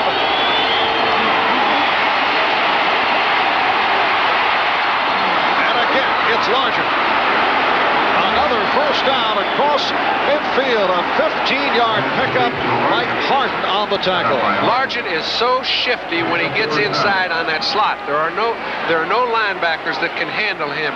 You take a look at the longest catch streaks. Largent's is 103. Whether he's now fourth all by himself or whether he's tied for fourth is immaterial, because I'm sure he'll be around for several years. This is only his 8th year. He's only 30 years old, and he'll be around for a bit.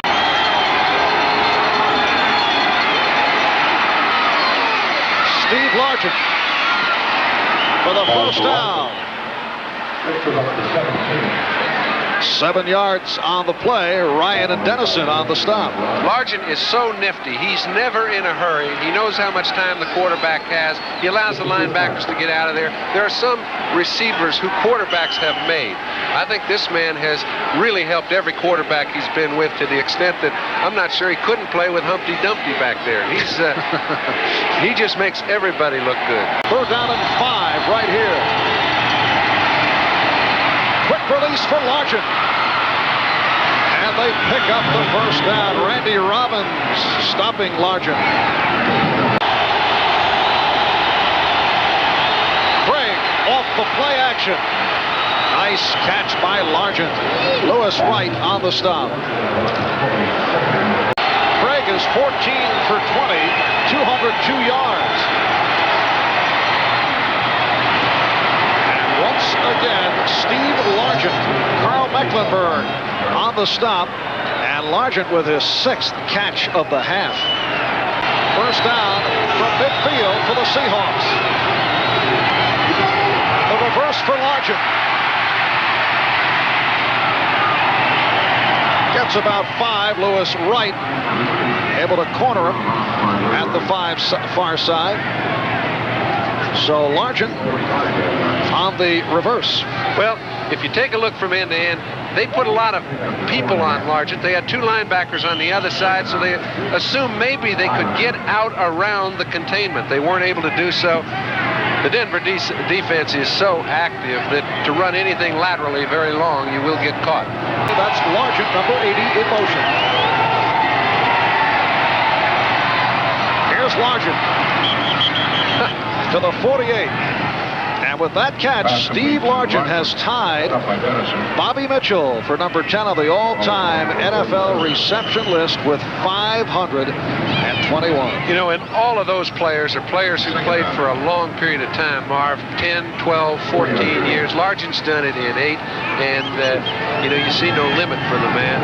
That occasion, he was covered by 2 linebackers, dissected them both, and was wide open. Back in Denver, this is a ball game that opened up in explosive fashion, but you get the idea, John, things have kind of settled down. They've settled down to the expectations of most of the fans. It's become a defensive football game, and probably one big play will determine it. But these fans have not settled down. Seahawks first down from their 20. And Craig with the successful pass for Steve Largent. Largent all the way down inside the 15. Lewis Wright on the stop. They've done everything that they can possibly try to contain Largent, but if you're giving Dave Craig that much time, he will get free, and when he does, he will be in a position to create something big. Now here's Craig, 1,001, 1,002, 1,003, and we missed a second. He comes in late. He was able to come from his wide receiver position into the middle of the field. You see Mike Harden making a chase. He's got no case. Louis Wright finally has to bring him down. Largent's been the number 1 factor in today's game. 65-yard pass play. First down at the Denver 15. It'll be a 3rd down and 13. Back at the 17, and here comes the crowd again.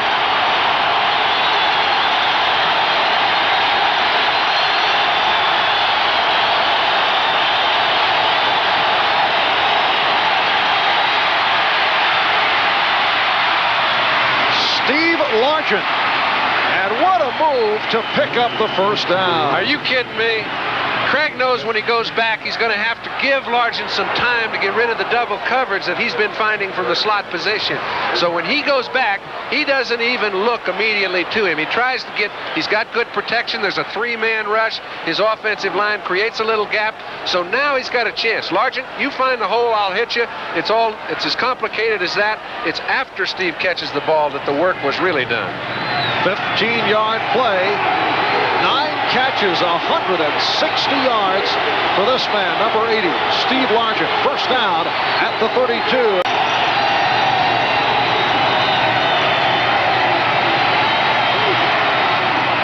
Steve Largent at midfield, his 10th reception of the day, and again a first down as he picks up 20 yards on the And that's the most balls I believe he has ever caught in a National Football League game. Because Craig has so much time. He wants to go to Charlie Young underneath, but the linebackers jump on Charlie Young. He throws it over the top to Largent, who's given time to go all the way down in the secondary. Like pitch and catch when they give you that much time. 3rd and goal from the 4. That's Largent in motion. Looking for Largent, could find him. Touchdown. What an adjustment of the pattern was made by Steve Largent. That was the pattern, Marv. If you'll take a look at Dave Craig closely, you'll notice the first pump was simply to get the quarterback to commit. He did so. That tells Largent to come right around behind. You notice there was no hesitation in the final throw. Watch here. He kind of slides to the right. He's trying to see that pump. That's a nothing job. He never was trying to hit him originally. This is the sort of thing you work in short yardage drills with your outstanding receivers. You get down in a one-on-one situation. How can we beat a great defender? That's how. Here is another look. Steve Largent. It doesn't matter who the defender is. In this case, it's Steve Foley. Steve tries to cut underneath, take the angle away. Largent predicts it. Craig knows it. Touchdown. All right, next Saturday, the Fight Doctor and I will be in Milan, Italy, the WBA Junior Middleweight Championship, as McCallum goes against Mincio on NBC's Sports World. I know you'll be watching. Yeah. Craig is 27 for 39 for the 373 yards. 3rd down play. It was deflected, and Largent came up with the football. Let's see where they spot it. I don't think there are many adjectives left to describe the sort of day that Steve Largent is having, but this is the kind of ball that no matter how well balanced you are as a receiver, and we'll see Craig throw it, he gets tipped by Jackson. 2 people back there to defend. Number 80 comes down with it. And that is catch number 12 for Largent. 2nd and goal, ball at the 3-yard line. Straight back to pass. Into the end zone. That's 6. Steve Largent.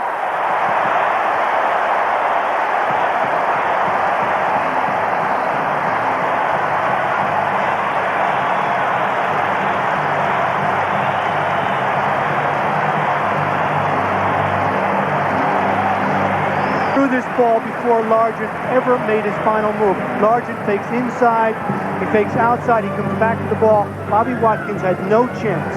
This ball is perfectly thrown on the outside. He makes the reception in the end zone. And Watkins had no chance because of the body control and move. Take a look at it here. How would you like to be a defensive back and deal with this? Fake to the outside. Now, comes back. See him look inside. That throws the defensive back. He makes the catch. That comes from being a precision pattern runner, and Steve Largent is one of the best. 2nd and 5, ball at the 13. It's Craig back to pass. Going into the end zone for Largent.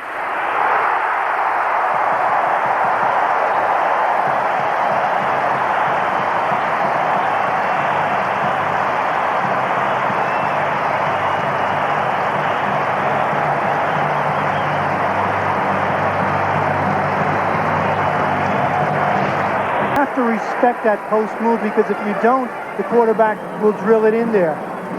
He does respect it, but he's late getting back. You see Largent breaking towards the corner of the ball. It's perfectly thrown. Latimer's too late. Largent gets the touchdown. Take another look at it right here. That's Largent inside. See him drive inside, make the move, and then it's just a trail situation by Latimer. Largent gets his 2nd touchdown, Jim. Well, whenever you have someone who runs those precision patterns like Steve Largent, when you get that close, you're always going to be in trouble. And right now, Seattle's back on top. We'll be back. 1st and goal, ball at the 4-yard line. There he goes to Darrell Turner.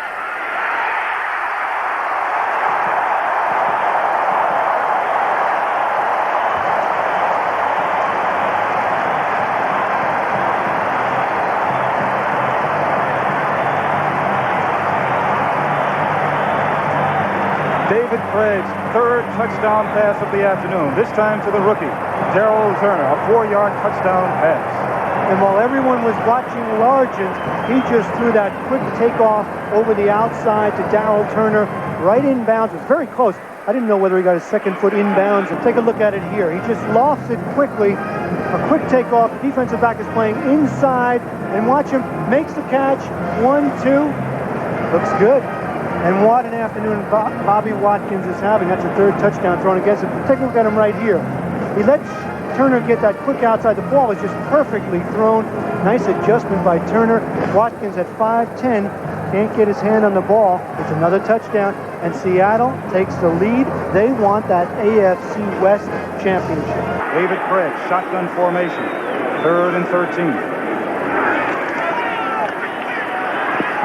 He's going deep again for Turner. 6.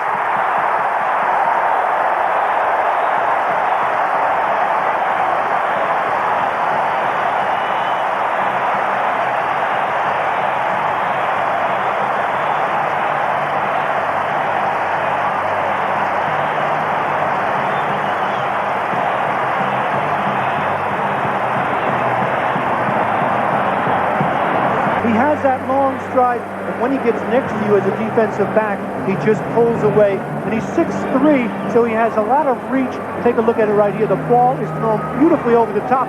What hands and concentration to catch that over the outside shoulder, especially for a rookie. Do you think Dave Craig isn't happy? Take a look at it after he throws the ball. He gets bounced around a little bit, but he's looking, and then what does he do? Yeah! That shows the great camaraderie on this team. That's one of the reasons why this team is so successful, because they congratulate each other. They are happy for one another. David Craig's 4th touchdown pass of the afternoon, and the Seattle Seahawks are on top of Detroit, 28-17. And Garnett in the backfield now with David Hughes. Craig back to pass. Touchdown!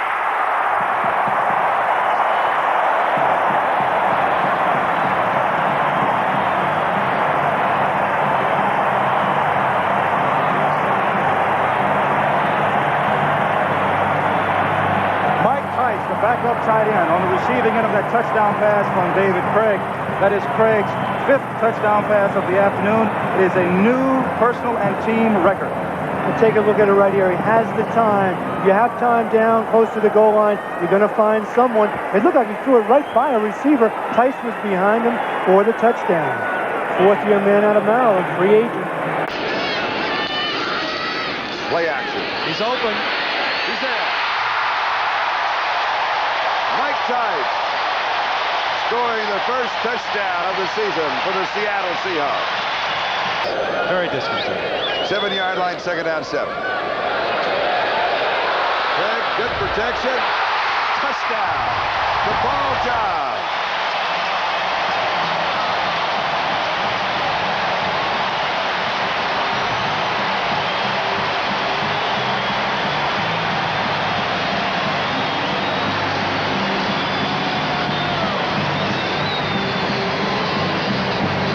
Chuck Knox said he wanted some offensive linemen with sand.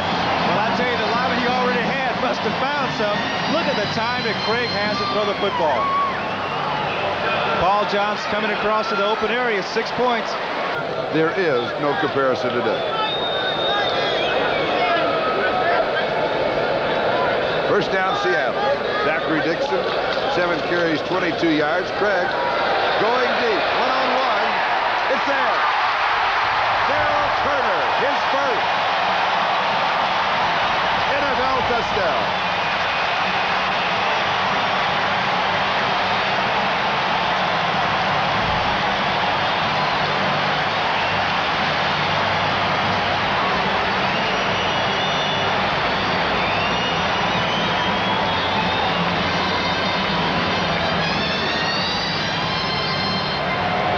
Cleveland was coming with the blitz. Dave Craig threw a beautiful pass. He threw it up there, and he just let Turner run under it. And Lawrence Johnson is not a slow defensive back. He was had won the sprinting in his college division, and I think he's wondering, where did this guy come from? Career. Largent. Long ball, man is open. Touchdown, Seattle. Paul Johns is running the near flank, and coming off is Daryl Deep Heat Turner in the game, the rookie from Michigan State, getting one-on-one coverage. They doubled up on Johns because he's been killing them, and Deep Heat Turner scores again, a guy averaging over 34 yards a catch. Don, this young man has 5 catches now for this 84 season, 3 touchdowns. You saw Craig standing there with great pressure. Look at that stride. Largent was open too. But Roland James, a good safety, was stuck with him one-on-one, and he couldn't run with him. There is no score in the game. It's 3rd down. Craig over the middle and completes it to number 81, Daryl Turner, for the touchdown. Very nicely executed play by the Seahawks. Craig to throw again. He's looking for Largent, and Largent has it this time. It's a touchdown. What a beautiful move by Largent. Largent, when the ball was already airborne, he took an inside move. Rome's, of course, guarding a man-to-man, has to look at where Largent is going, and then Largent came back out. That comes only from experience. The ball is airborne, and you'd think now that the receiver would go for the ball, but Largent saw it was a soft pass, takes an inside move. You see him coming out of it, and the ball is laid in perfectly at the back of the end zone. Beyond that, does he get that second foot down? Just got that toe in, didn't he? I'm not sure. I'm not sure whether he did or not. They face another 3rd and 8 as they go into the shotgun formation. Showing blitz, the Bills are. Here they come. They're coming. But Craig gets it off, and Largent is all by himself as Charlie Holmes fell down.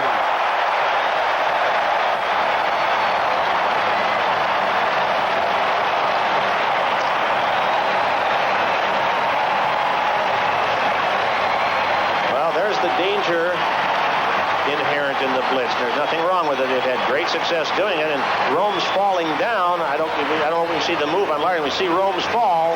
Largent gives him a great inside move. When he cuts back out, Rome's loses his footing, then Largent waltzes in with the go-ahead score. Look out, 5 yards. She's going to spike that.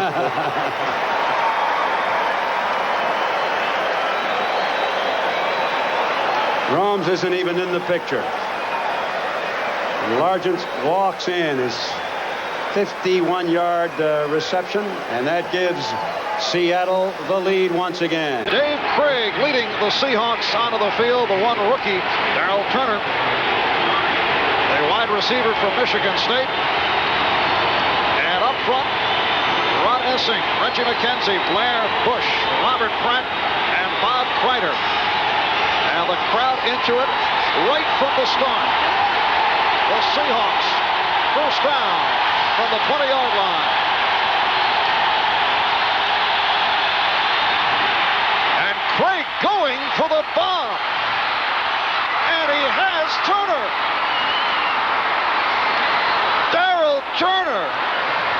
An 80-yard touchdown, and as you mentioned, John, Chuck Knox looking to quiet this crowd down right at the start.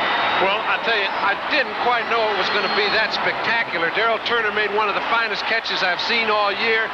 Totally extended, and for him to have kept his feet was even more remarkable. But that ball was thrown as well as a ball can be thrown. Seattle also caught Denver in a blitz. They're trying to get to the thrower. You give the thrower that much time when you've got 7 men rushing the passer. He runs right by Mike Harden. Daryl Turner, we know, has got great speed in his rookie year from Michigan State. Turns the first offensive play into a touchdown, 6-0 Seattle. And Daryl Turner just outran Mike Harden. Looks a lot easier than it is. Seattle off to the 7-0 lead. Danny Abramowitz, the reception now 106 straight ball game. Hughes, flea flicker back to Craig. He goes deep. Turner's open. He has it. Touchdown, Seattle. 49 yards. Daryl Turner, the rookie out of Michigan State. DT for deep threat. His 10th touchdown of the year. That he's looking at Rookie of the Year honor. Strong possibility for this young man. I'm impressed with the call, Charlie. They just picked up a first down. They're going to say, all right, we're at the 50-yard line. Let's do something different. Running play? No, it's not a running play. It's a little gimmick. Chuck Knox is not above putting in a few gimmicks. First down, throws it down the sideline. Lewis, number 29, is fooled. Big play, gets Seattle on the board. Blitz. Here they come. Turner. He's got a touchdown. Wayne Davis had the coverage, a 34-yard touchdown pass, and David, good coverage on him. He just beat him right at the end. It's feast or famine. When you blitz, you got to be able to cover upfield. The coverage by Davis was very good, Charlie. You're right. But here's David Craig. There's a blitz 37. He gets the ball up. Now, he plays the receiver okay. He just doesn't respond to the ball. And 81 concentrates, and as a result, it's a touchdown. He just has to concentrate not only on the receiver, but he also has to concentrate on the ball. That's the biggest mistake that corners make in defending deep passes. So the Seahawks are on the board. Norm Johnson to attempt the extra point, and it is good. And so Seattle pulls within 3 of San Diego. The score, the Chargers 10, the Seahawks 7. Who came to the Seahawks in the trade with Buffalo. Metzelaars, the tight end, went to the Bills. Play action over the middle, and it's there, touchdown. Darrell Turner, 15 yards. Turner's second touchdown of the ball game. Dave Craig's third touchdown pass.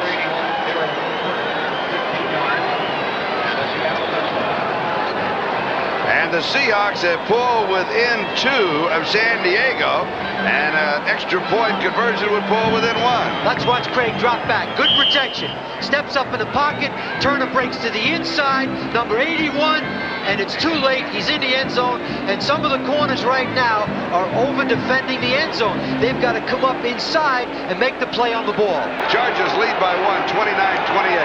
5 on the pattern. Going deep. Turner. It's a touchdown, baby. Did he get it? Yes. Both feet in bounds. Darrell Turner. Turner now has 3 touchdown receptions in the game.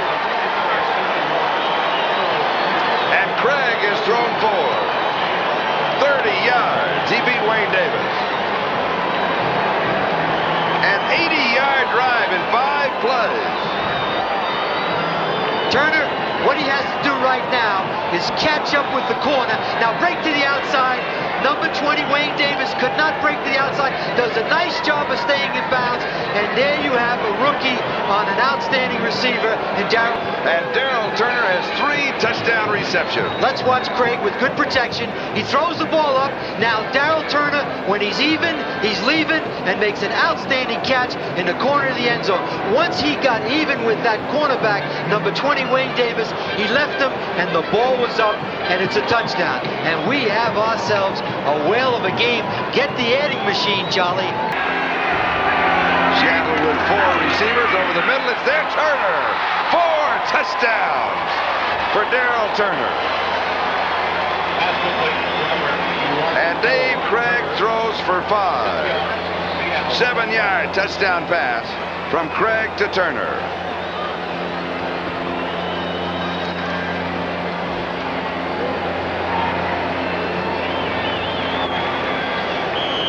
Dave Craig's in a shotgun. Turner is on motion. He goes to the inside, number 81, and he beats the rookie Wayne Davis, number 20. What he did was he was on the move, and when you go on the move, it gives you the opportunity to beat the defender that much more, that quicker and that more easily. Today from the Pontiac Silverdome, it's the Seattle Seahawks versus the Detroit Lions. For the Seattle Seahawks, playoff hopes. Their replacement team 1-1. Very important that they win today. Yeah, and they are a favorite, and for very good reason. They've got 5 regulars who crossed the picket line this past week, beginning with Jeff Kemp, their quarterback, Steve Largent, the All-Pro wide receiver, and Blair Bush, their center. Defensively, they've got Fred Young, the linebacker, the All-Pro, and also their kicker, Norm Johnson, will be back and in the lineup here this afternoon. Very important afternoon for Steve Largent. According to a published report in the New York Times, he's got an incentive clause in his contract that will pay him $100,000 if he catches 60 passes this year. He only has 6, so he better get going if he wants to pick up that $100,000. 2nd down and 13. Jeff Kemp, the quarterback. And he goes right to Steve Largent, and Largent fumbles the ball, and a scramble for it. And Seattle has recovered. Largent now with a reception in 142 consecutive games. The streak goes on, and he is 1 for 1. And it was Mark Keel, the tight end, who recovered the fumble at the 19. First down. Well, a little bit rusty. You don't see Steve Largent fumble the football very often. I'm surprised that they allowed him inside underneath the zone. He'll do that all day long against any defense, let alone a substitute defense there. But that's the rustiness coming out. Getting hit for the first time in 3 or 4 weeks will cause you to cost the football up. First down at the 19-yard line. Little play action fake. Largent touchdown. He's 2 for 2. And the Seahawks have the quick lead.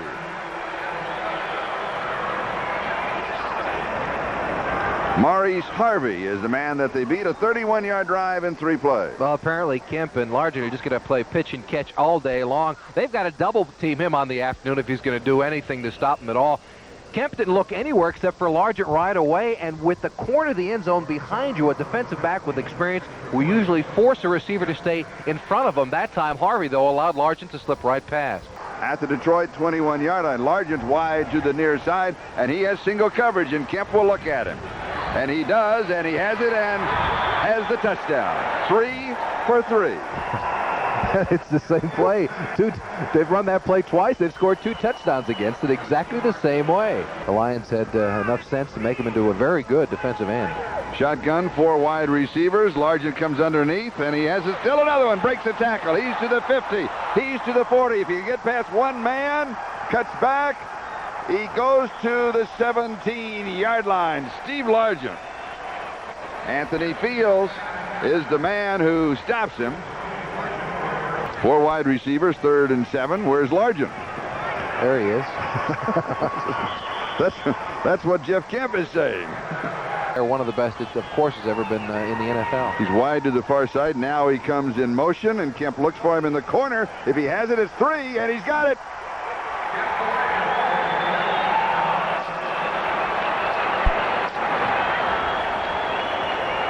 The front ball doesn't matter whatsoever. Yeah. Kemp throws to Largent. Largent has another reception. That is his 7th, and he has caught all 7 balls that have been thrown his way. John Bostic was the man with the coverage. We'll go back and take another look. This is what they're doing now. They have a combination coverage. Man-to-man with one guy. Man in the middle of the field is safety, but look how he turns the defender around. No question about it. Steve Largent enjoying the afternoon. That's John Bostic, number 39, who was turned completely around the other side. He first worked on Maurice Harvey, and now they've gone to John Bostic to try to cool the heels of Steve Largent.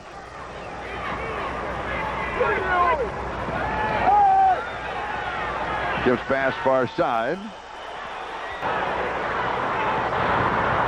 Seattle with the first down. Kemp opens with a little bit of play action, and he throws to Steve Largent at the 41-yard line. And the pass is complete for the first down. But they're showing a lot of things as reminders to the Raiders to spend some extra time working on in practice. Kemp, good throw. Largent again, 24-yard line. And Kemp was running out of time. Largent then again was coming back to him over the middle. So even on a deep pattern, when your quarterback has trouble, then he comes back to him. Anthony Fields with the tackle. An offensive receiver. 2nd and 10 shotgun. 4-man rush. First down. 47-yard line. Largent again at clock moving. 26 seconds from the shotgun with a couple of plays called. Another advantage of having the veteran quarterback. Largent. And he is out of bounds. Stops the clock with 18 seconds. Another big reception from the club. Jeff Kemp with a very good day working, and the pass underneath the coverage is to Steve Largent. Largent breaks a tackle, and he is out to the 36-yard line, and the numbers continue to register. Kemp has completed 18 of 25. He's now thrown for 325 yards. And he fires, and the pass is complete at the 11-yard line, and the wrestling match goes on as once again Steve Largent, and now there's some pushing and shoving underneath, and everybody's going to I like Largent's move. He's pushing and shoving, kicking, squirming, then he jumps about 3 yards away and walks away, and all of his teammates are in. Yeah, he's intelligent. He can count those blue jerseys swarming around him. That's Maurice Harvey. They're just thrilled to stop him right now. This also shows you the competitive nature of Steve Largent. When you're out there catching a football, you're not thinking, well, we're up by 30 points, and this is not what I normally think of the NFL. I'm just thinking I'm going to get an extra yard. I'm going to get it wherever I can. And Lockett coming over the top, number 50, with the collar. Largent, that's what he was really upset by, that last collar tackle. 3rd down and a yard.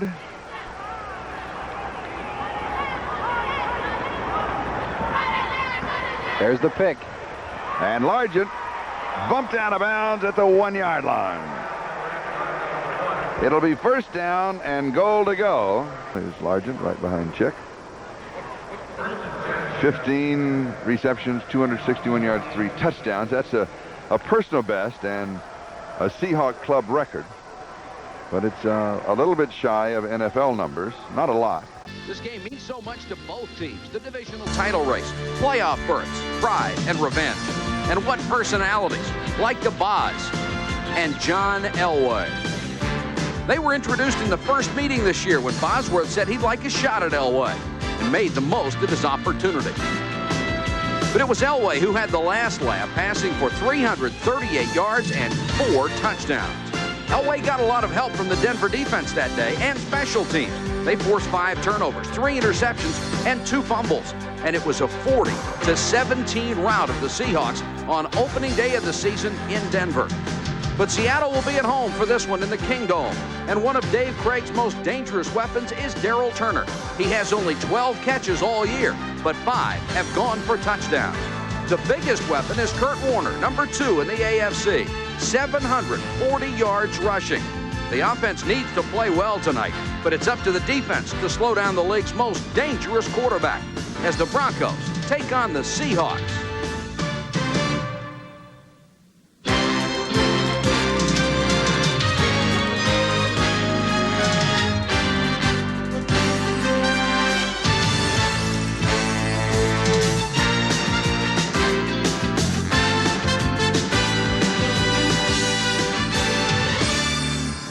From the sold-out Kingdome in Seattle, it's the division-leading Broncos at 8-3-1 against the Seahawks at 7-5. In the AFC right now, Denver has a game-and-a-half lead, so win or lose tonight, they'll still have first in the AFC West. Seattle needs to win to join that 8-5 group because 6 other teams still have a mathematical chance at the playoffs. And now they'll do it on 3rd and 5. Blitz coming, got plenty of time, and rifles it, intercepted. Picked off by Melvin Jenkins. Jenkins back to the 37-yard line. There is a flag down on the play. Hold everything. And we've got a fight on top of it. The Seahawks think they got the ball back on a fumble.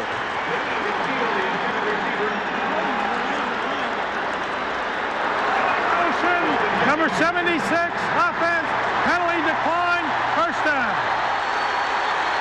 So a big break for the Seahawks, and Melvin Jenkins, who played in the Canadian Football League, gets his 3rd interception. John here makes a read on the defense, probably a throw he wish he had back. I think it sailed on him a little bit. Went right to the defender. He gets up the field. I think takeaway giveaway ratio is going to be so important tonight. If the Seahawks can get a couple of turnovers, they're going to be in this football game. Now they face 3rd and 6. Elway, they kept him in the pocket and they've got him at the 11. Green, Woods, Bryant, and Young all got a piece. Warner again. Oh, what a goal! Touchdown, Seattle!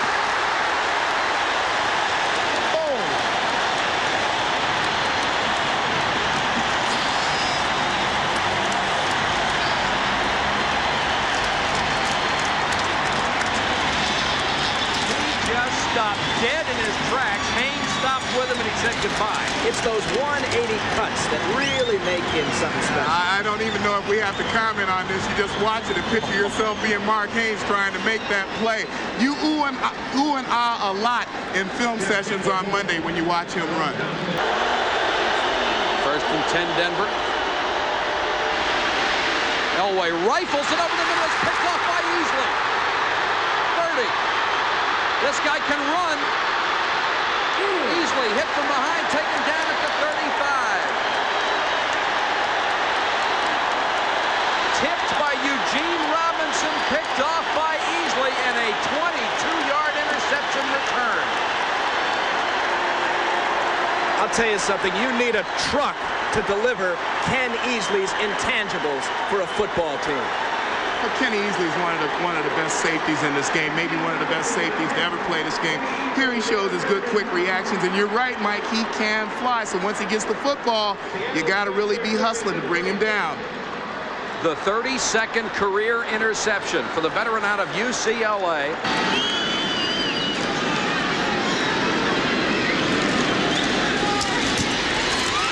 Touchdown, Seattle, Ray Butler.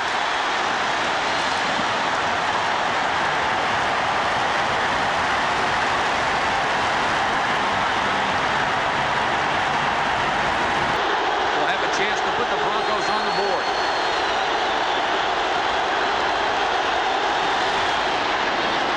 And it's going to be short. It's a lot to ask out of Rich Carlos.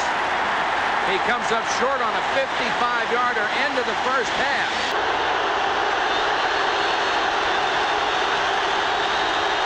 Winder.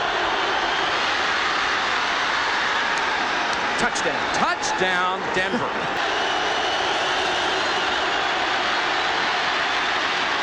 Elway deep. Massey. Touchdown. Massey beat Melvin Jenkins for 43 yards on the net. Here comes the reverse to Largent. Back to Craig. Wide open. Got a man out there. Touchdown, Butler.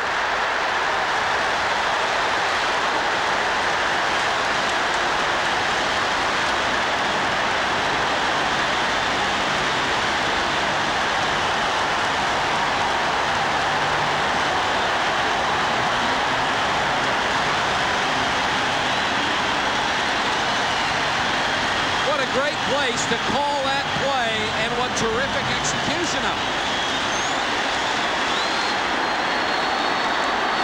You get the flea flicker here. You got a lot of good people, sure-handed people handling the ball, and nothing wrong with Craig's throw right here. He puts it right on the money. Of course, when a receiver beats guys by 10 and 15 yards, it's hard to miss that pass.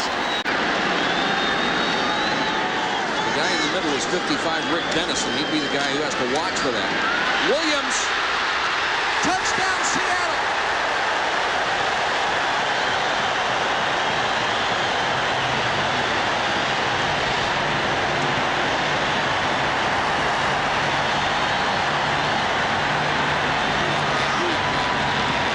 The game right here.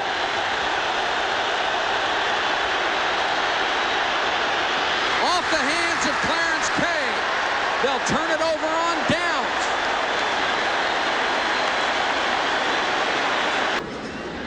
24 seconds to go. Denver can't stop it. And Craig will just kneel down, and it's over. Seattle may have gotten the monkey off its back, guys. They've won a big, big ball game, and they won it in front of 60,000 very happy people. Well, they've got a big trip next week to Soldier Field in Chicago. I have been there when you have to win. I think the last time we went there was 34-0. So they've got a little bit of time to celebrate this victory, but no more than till tomorrow morning. Today, from the Los Angeles Coliseum, it's the Seattle Seahawks versus the Los Angeles Raiders. Good afternoon, everybody, and welcome to the Los Angeles Memorial Coliseum. And this, in reality, is the beginning of the playoff season for the Seattle Seahawks and the Los Angeles Raiders. Head coach Chuck Knox. He's a veteran of these kind of games. The winner will take the crown in the AFC West. The loser will go home. If there's a tie, the Seahawks win the AFC West based on a better record. The remaining back is Steve Smith. On the pitch to reverse it is Tim Brown. He fumbles. Did he have possession when the ball broke the plane of the goal? He does. Touchdown, Los Angeles. Craig from the shotgun with Williams back with him. Open is Largent, touchdown. Touchdown, Seahawks. Steve Largent with a touchdown. Steve Largent, 35 yards. That is touchdown number 97 in his career. Williams the back with it.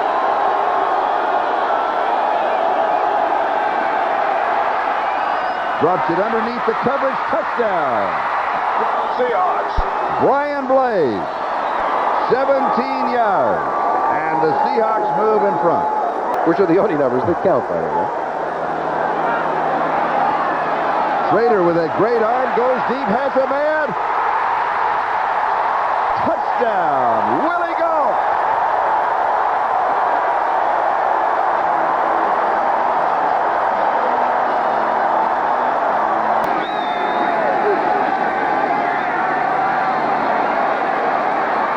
Touchdown. Brian Blades is second of the game.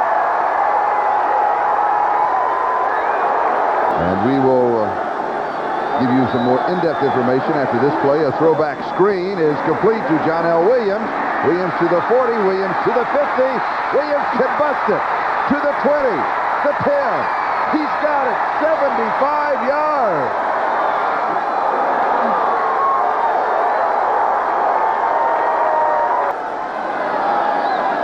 Raiders from the 46. And Schrader goes for it all, and it is caught. Fernandez, touchdown.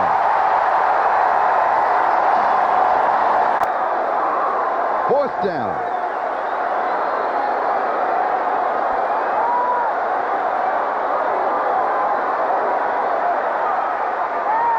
Knocked away, incomplete. Seattle holds. They take over on down. All they need is one snap, 6 seconds to expire, and the Seattle Seahawks win their first division championship in their history. Mike Shanahan and the Los Angeles Raiders, and that's it. Now the exchange of the shaking of hands and congratulations. The Seattle Seahawks defeat the Los Angeles Raiders 43-37. The Seahawks are the champions. They'll play at Cincinnati in 2 weeks. And we'll be back in Los Angeles in just a moment. Don Hudson, you have to go back in time. He's from Pine Bluff, Arkansas.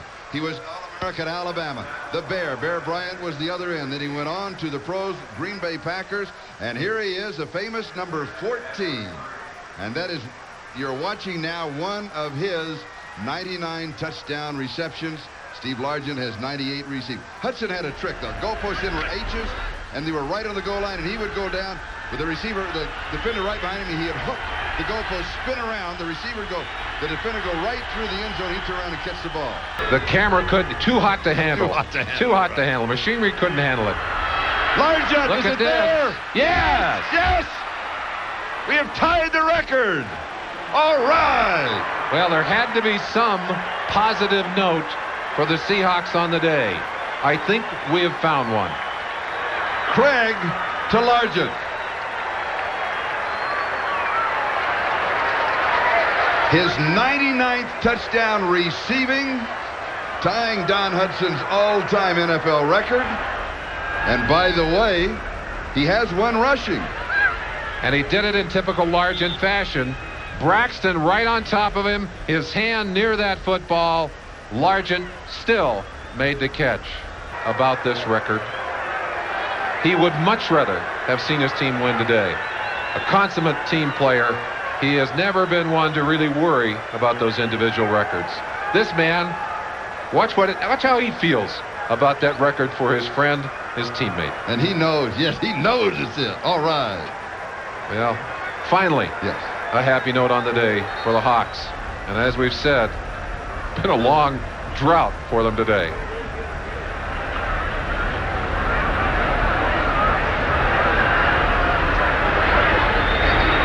And congratulations all around. Well deserved. That's number 100. Remember the one rushing? He joins the Century Club. There's some special names on that list, aren't there? Oh, yes. Brown, Peyton.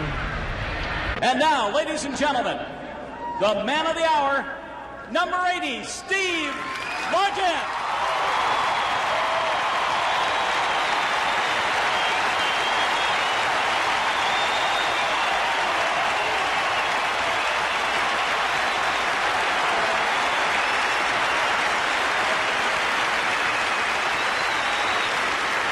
The pregame ceremony included faces from the past, his former Seahawk teammates, and of course his current ones.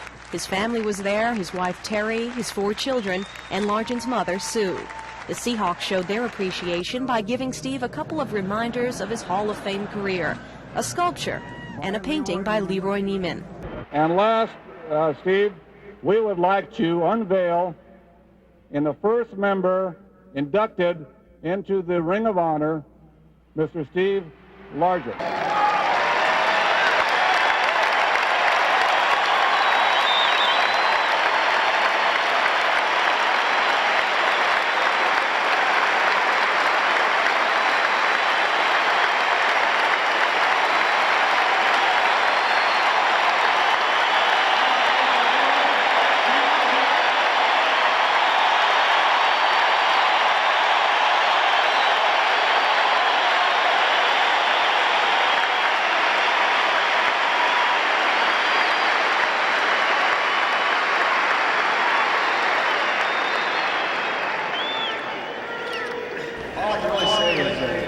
Thank you for my family, and God bless America.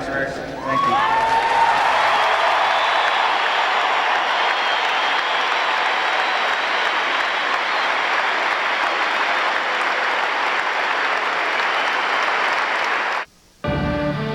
Steve Largent was the 117th player taken in the 1976 draft. He was cut by the Oilers, described as too small and too slow.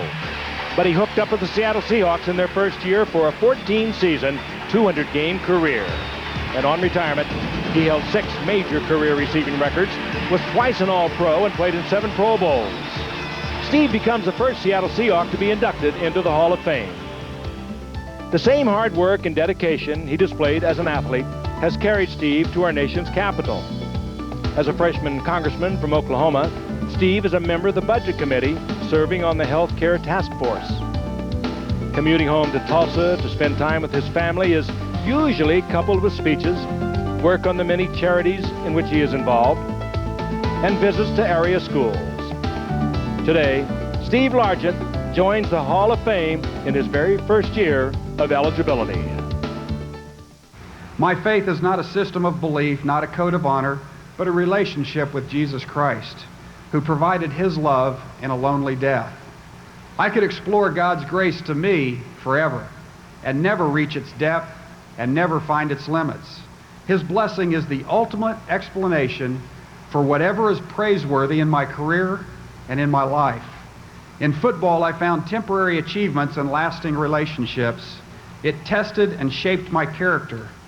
I've seen the glory of this game. To be here in this place, at this moment, for this reason, is an honor beyond all my expectations. I owe you my deepest thanks. Thank you. Welcome to the great Northwest, the beautiful city of Seattle, and a spectacular new Seahawks Stadium, where tonight the Minnesota Vikings will take on the Seattle Seahawks. Plays have to be run in. Alexander to the goal line, touchdown! A delayed call. Yards out, touchdown! Yards a carry coming in. His long run of the season was 13 yards. Here he goes again. Alexander, touchdown! Alexander, touchdown, Seahawks!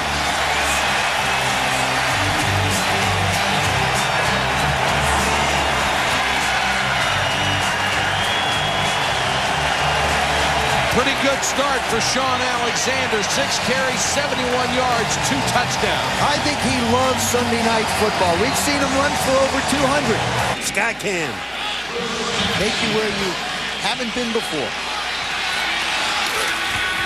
Blitz coming. Dilfer screen to Alexander. Oh, the perfect call.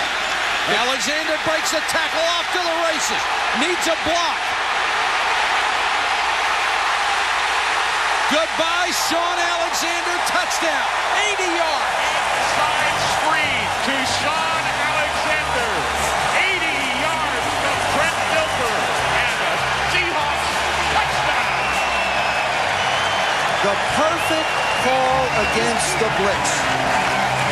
But I will tell you one other thing, Joe, and it's all yours. Boy, the blocking downfield was absolutely superb. They get most of the Vikings out of the way, and then you look at the wide receiver, Corn Robinson, number 81, coming in, and then it becomes Sean Alexander's speed. This is what they wanted when they drafted him last year. Sean indeed walks in. Touchdown. Alexander from 3 yards out. Touchdown. Spread him out and run it up the middle. Oh, my. And Mike Tice sees it dissolving in front of him. Alexander, touchdown. Holy cow.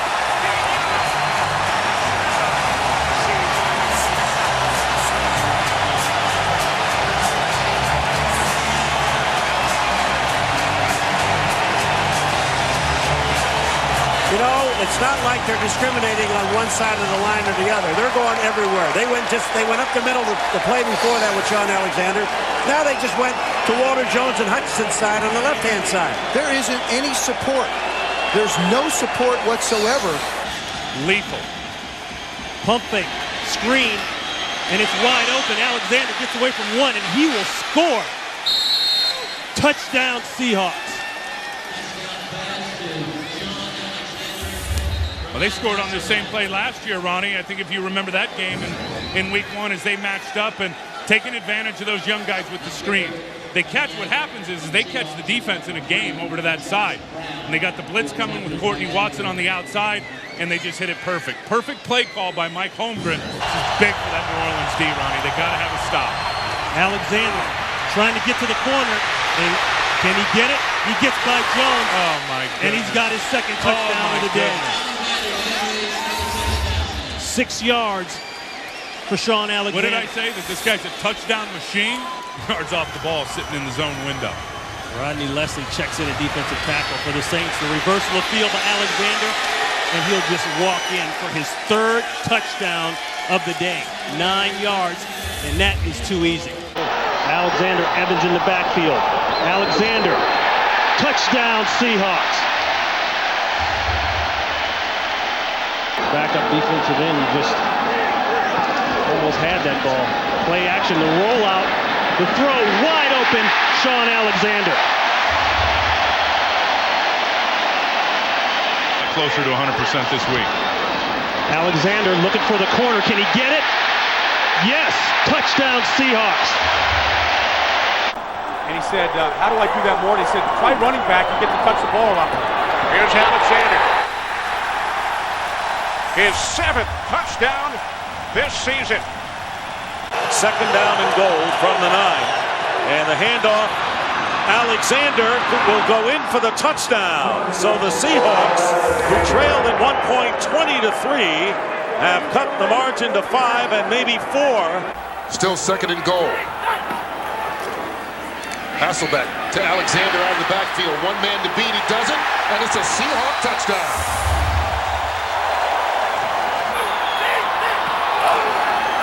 Sean Alexander easily into the end zone for the touchdown.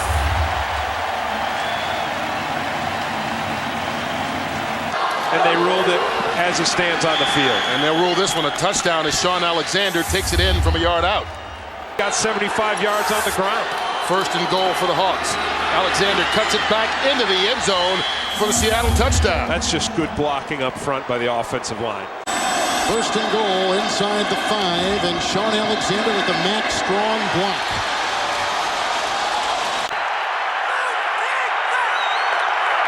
A little toss to Alexander, and Alexander is able to will his way into the end zone. 4th and 1, they're going to give it to Alexander. He's going to get it. And as often is the case on a play like that, when you get one, you get all of the rest. Hasselbeck got pounded at the end of that last throw. Got up grabbing his back, and now he drops it off. Alexander is in. Touchdown Seattle, and in a blink, the Seahawks have taken the lead.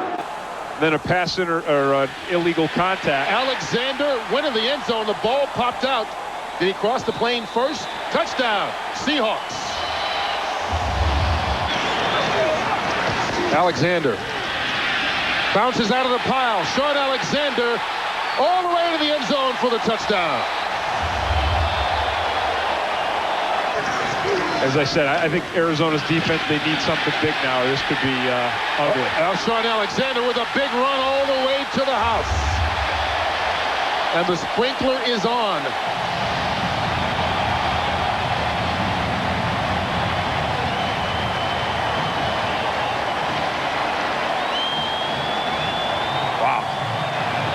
He just has a feel for weaving his way through defenses, doesn't he? And I don't think it's anything you can learn or get better at. I think it's something that you just have, and Sean Alexander has it. Patrick Kearney's their only Pro Bowler, but they are solid across the line. Rod Coleman on the inside is a very, very good defensive player, and you see right there, it's very difficult to stop Sean Alexander down near the goal line. 2nd and goal at the 1, and they're going to go to Alexander, who stands up and scores his 20th touchdown of the year. Leading the NFL and breaking his own club record. He broke it last week with his 19th, goes over from a yard out to make it 7-6. And when they need a play made, they go back to the left side. Steve Hutchinson gets out, pulls, kicks out the outside. As you pointed out, Sean Alexander walks in. But there you see the explosiveness and the completeness of this Seattle Seahawks offense. An immediate response down the field after Atlanta took a 7-0 lead. Ladies and gentlemen, the National Football Conference champion, the Seattle Seahawks.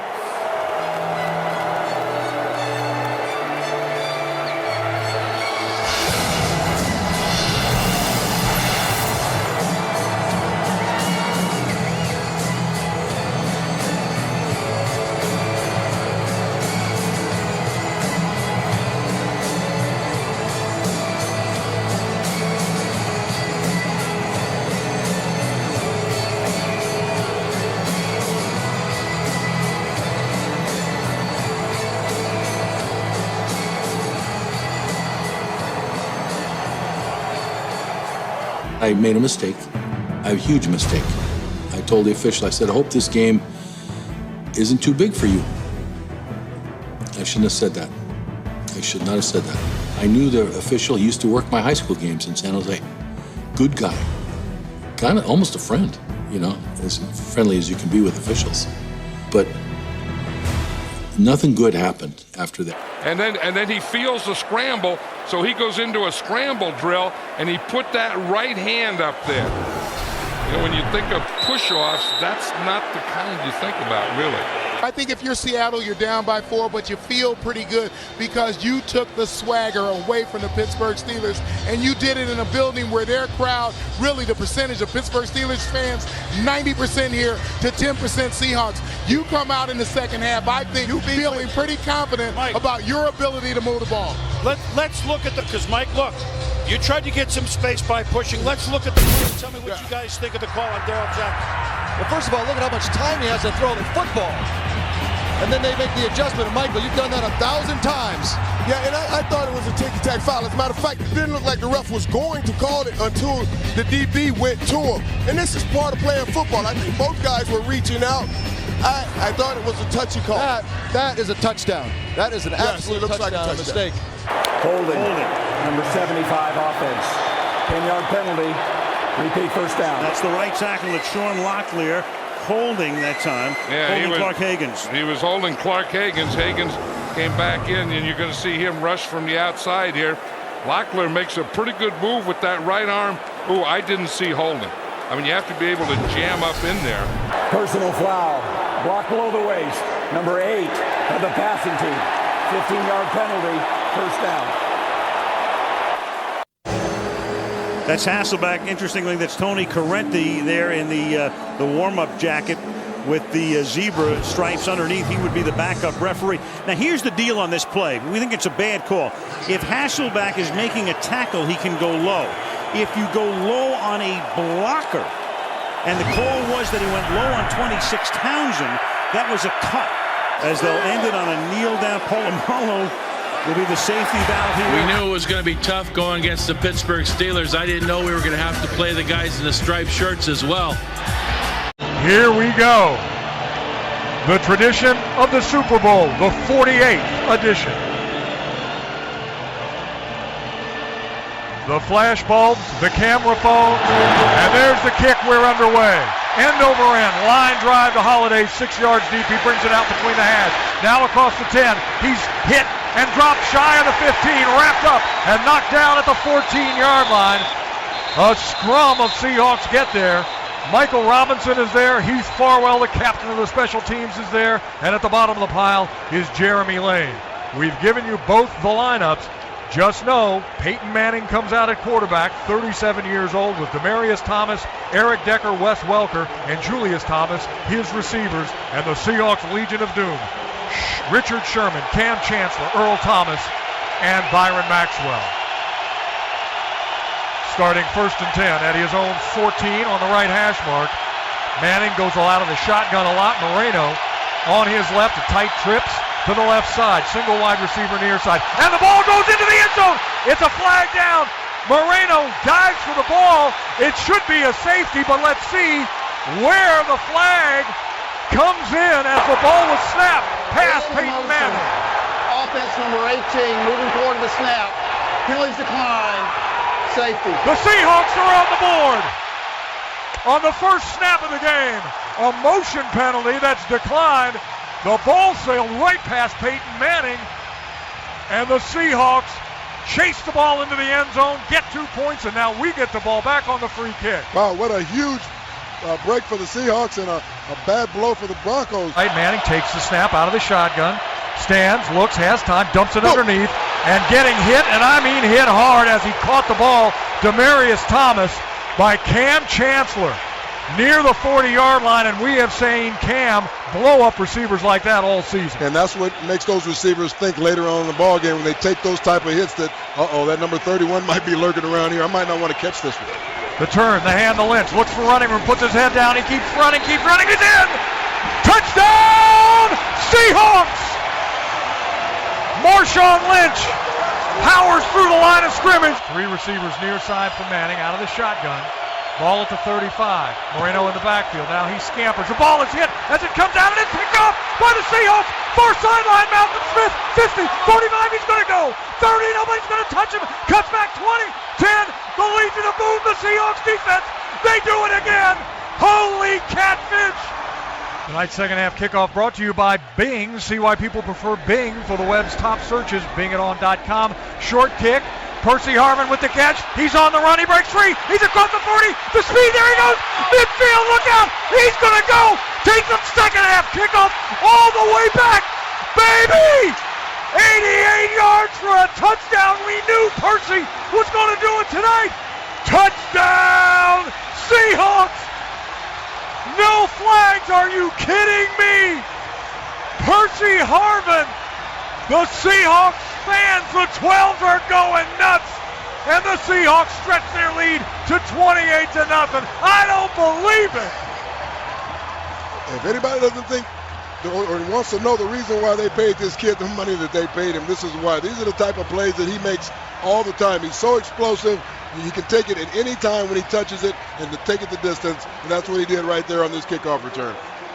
An 88-yard kickoff return. He already has a couple of runs on the day for 45 yards, a catch for 5. Percy Harvin, oh my word, slots to both sides, empty backfield, and Wilson goes out of the shotgun. Here comes a 4-man rush by Denver. Wilson fires inside, and Kurtz makes the catch, spins out of 1, spins out of 2, 10, 5, touchdown, Seahawks! They are blowing the roof off this place. Lynch next to it in the backfield. The snap, the throw, the ball caught by Baldwin, makes one man miss, dives underneath, he's in! Touchdown, Seahawks! The rest of his receiver buddies run from the sidelines to celebrate with Doug Baldwin out of the back of the end zone, and Seattle is making it look easy against the Denver Broncos. It has been decided maybe since the safety in the first quarter. The teams are going to head to the middle of the field. That is going to do it. 12s, they're bringing the trophy home. Your Seahawks, Super Bowl 48 champions. And the first world championship in franchise history. As they win it here at MetLife Stadium, 43 days. The Seahawks are world champs.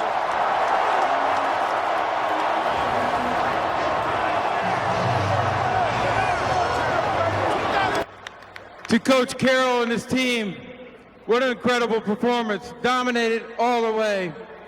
Fantastic performance. Paul, you've been here before, once before, but now you get to take the Lombardi Trophy home to the 12th man. Congratulations, world champions.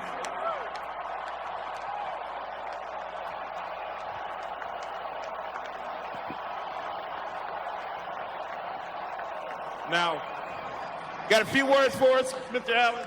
It's such an amazing feeling to be able to take the Lombardi Trophy back to Seattle and the people of the Northwest. And the 12th man has supported us in such an amazing way all year. But I have to give so much credit to Pete Carroll and John Snyder for putting this team together. The preparation you saw today on the field was amazing, and the work by all the players to get here, just amazing performances today. Just great. Well, congratulations. There's Wilson. Pocket sealed. Open as Graham slips out of a tackle, and he's in the end zone for the touchdown.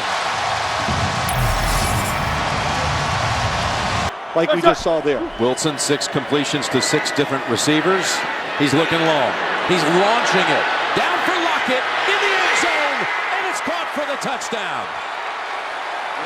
3rd and 9, and Jackson's in the backfield. Definitely blitzing. Here they come. Pass across the middle, and it's caught for the first. It's Baldwin shaking free and sprinting down the sideline for the touchdown. His 3rd of the day.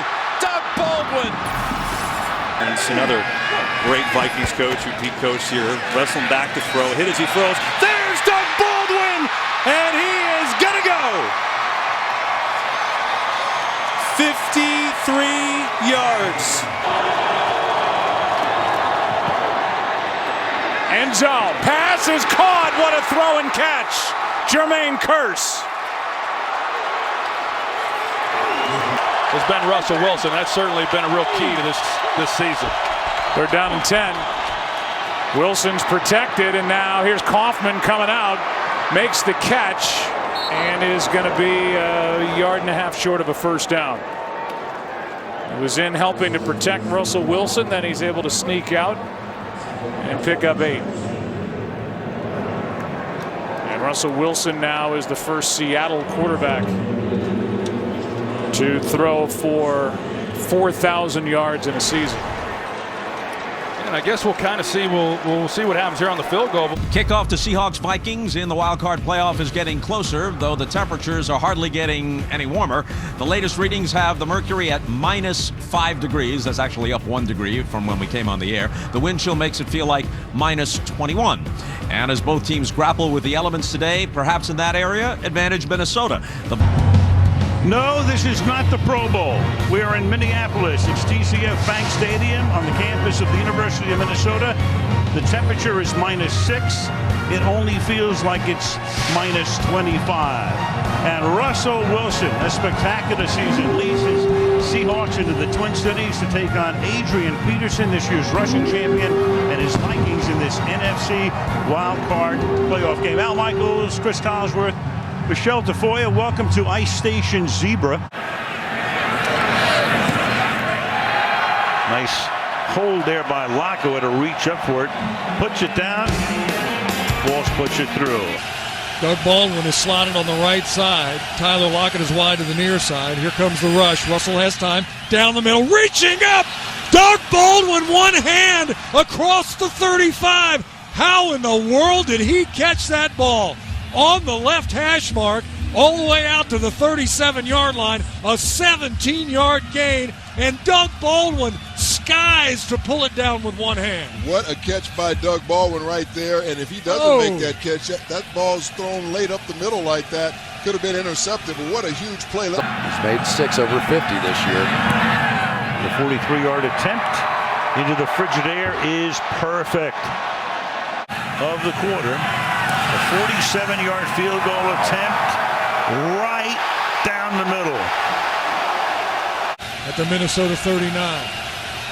Oh, a snap goes far beyond Russell. He slides down, picks it up, on the move, rolls, looks right, down the middle. Tyler Lockett, he's got it in the middle of the field. He gets a block, 25-20, 15-10, 5. Necktie tackled out at the 4-yard line. How in the world did they do that? Russell Wilson, ball snapped over his head, picks it up, scrambles around, finds Lockett in the middle of the field for a pickup of 35 and a first down. And Russell Wilson right there turned a potential disaster into one of the biggest plays of this ball game for the Seahawks on offense. A snap that goes right by him. He's able to pick that thing up, avoid a Viking. Russell out of the shotgun on 2nd and goal. Half roll right, dumps off the pass, it's in! Touchdown! Seahawks! Doug Baldwin, the man on fire for the second half of the season, picks on that guy you were just talking about, the youngster Josh Robinson in the near flat. Complete pass for a touchdown. The Seahawks are within 3 now of the Vikings at 9-6. Nothing fancy about that play, just a quick out by Doug Baldwin. Peterson again in the backfield, Bridgewater under center.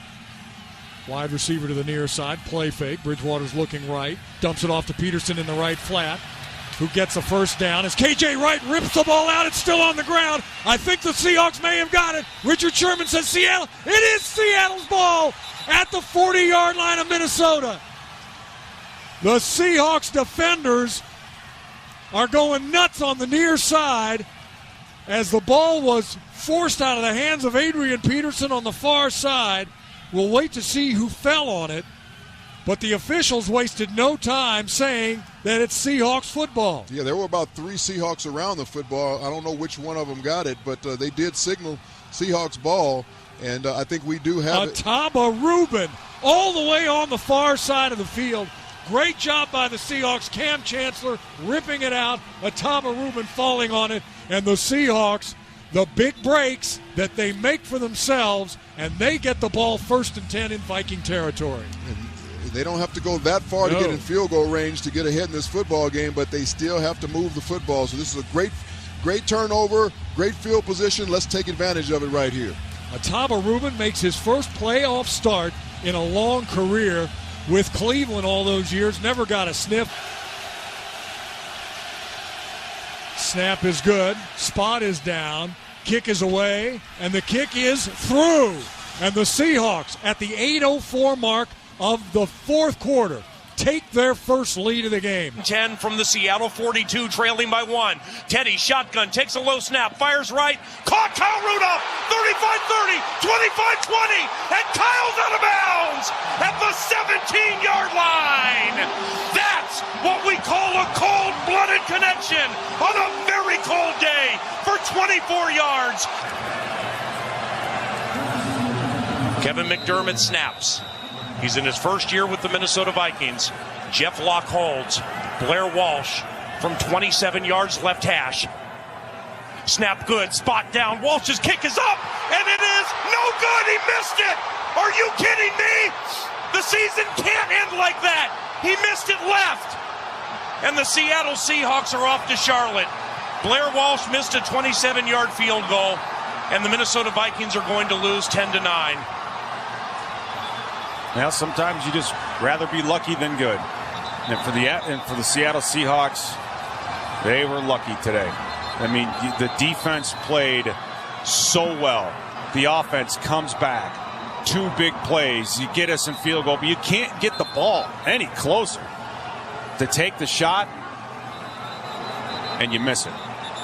Wow. He missed it left by a mile, by the way.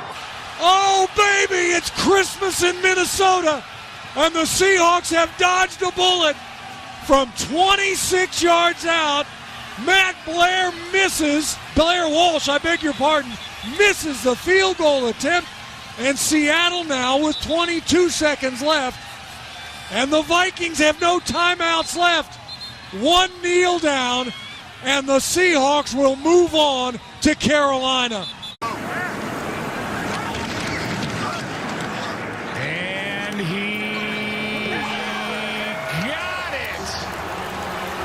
A franchise record 61-yard field goal to end the half.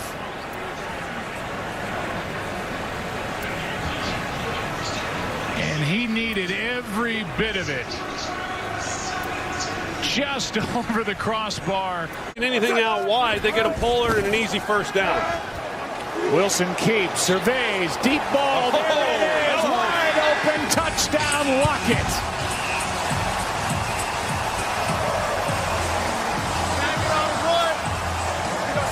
Knocking on the door. Wilson keeps, flips it, pass caught, touchdown, Lockett.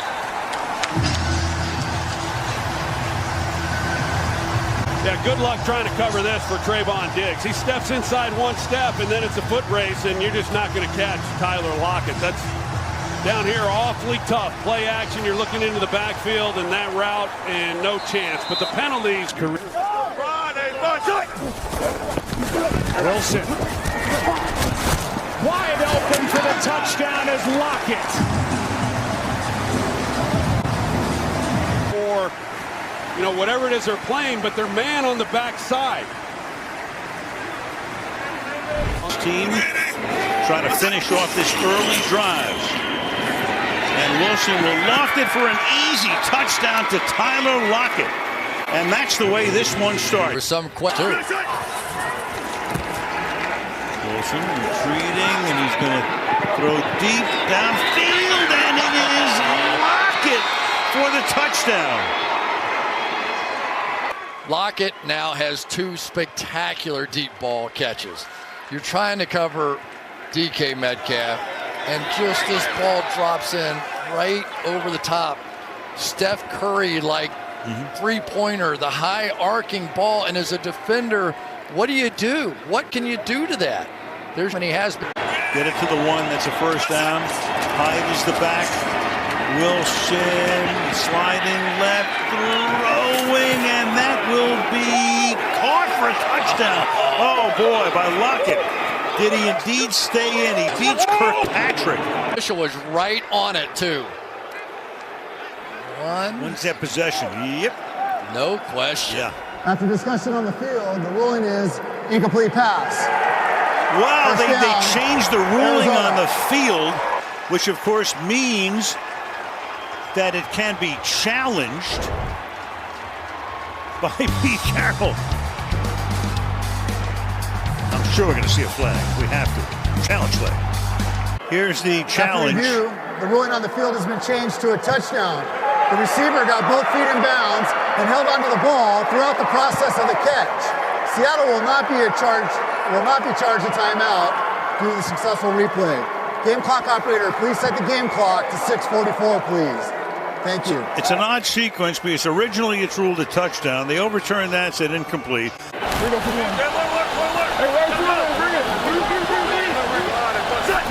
formation to the left. Wilson on third down. Under pressure. Able to escape. And now he fires to the end zone. It is caught for a touchdown by Tyler Lockett.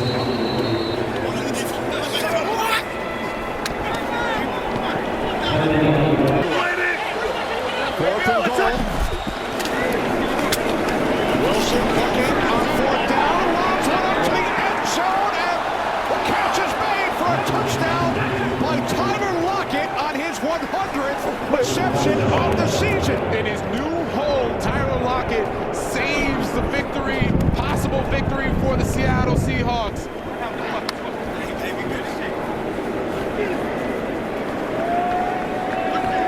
His second touchdown in the fourth quarter, his 5th here at State Farm Stadium this season. As the Seahawks regain the lead with 2:20 on the clock. And boy, Russell Wilson bought so much time. That was a long play to develop. Credit Russell Wilson, the offensive line, because this play, Tyler Lockett's literally coming from all the way on the other side. And this is a slow drag because they're trying to pick off defenders. And while you're doing that, Russell Wilson's getting all this pressure and he's buying time and then throws a perfect, that's like that baseball throw, man. He just drops it right in the bucket, throws a perfect ball for Tyler Lockett to run up under. And Ahkello Witherspoon, I mean, it's tough. He has outside leverage. And so when you're outside leverage and you're wide receiver runs across from you, you're just playing catch-up. And with the great ball that Russell Wilson threw, as you see the excitement, it gets no better than that offensively with the execution.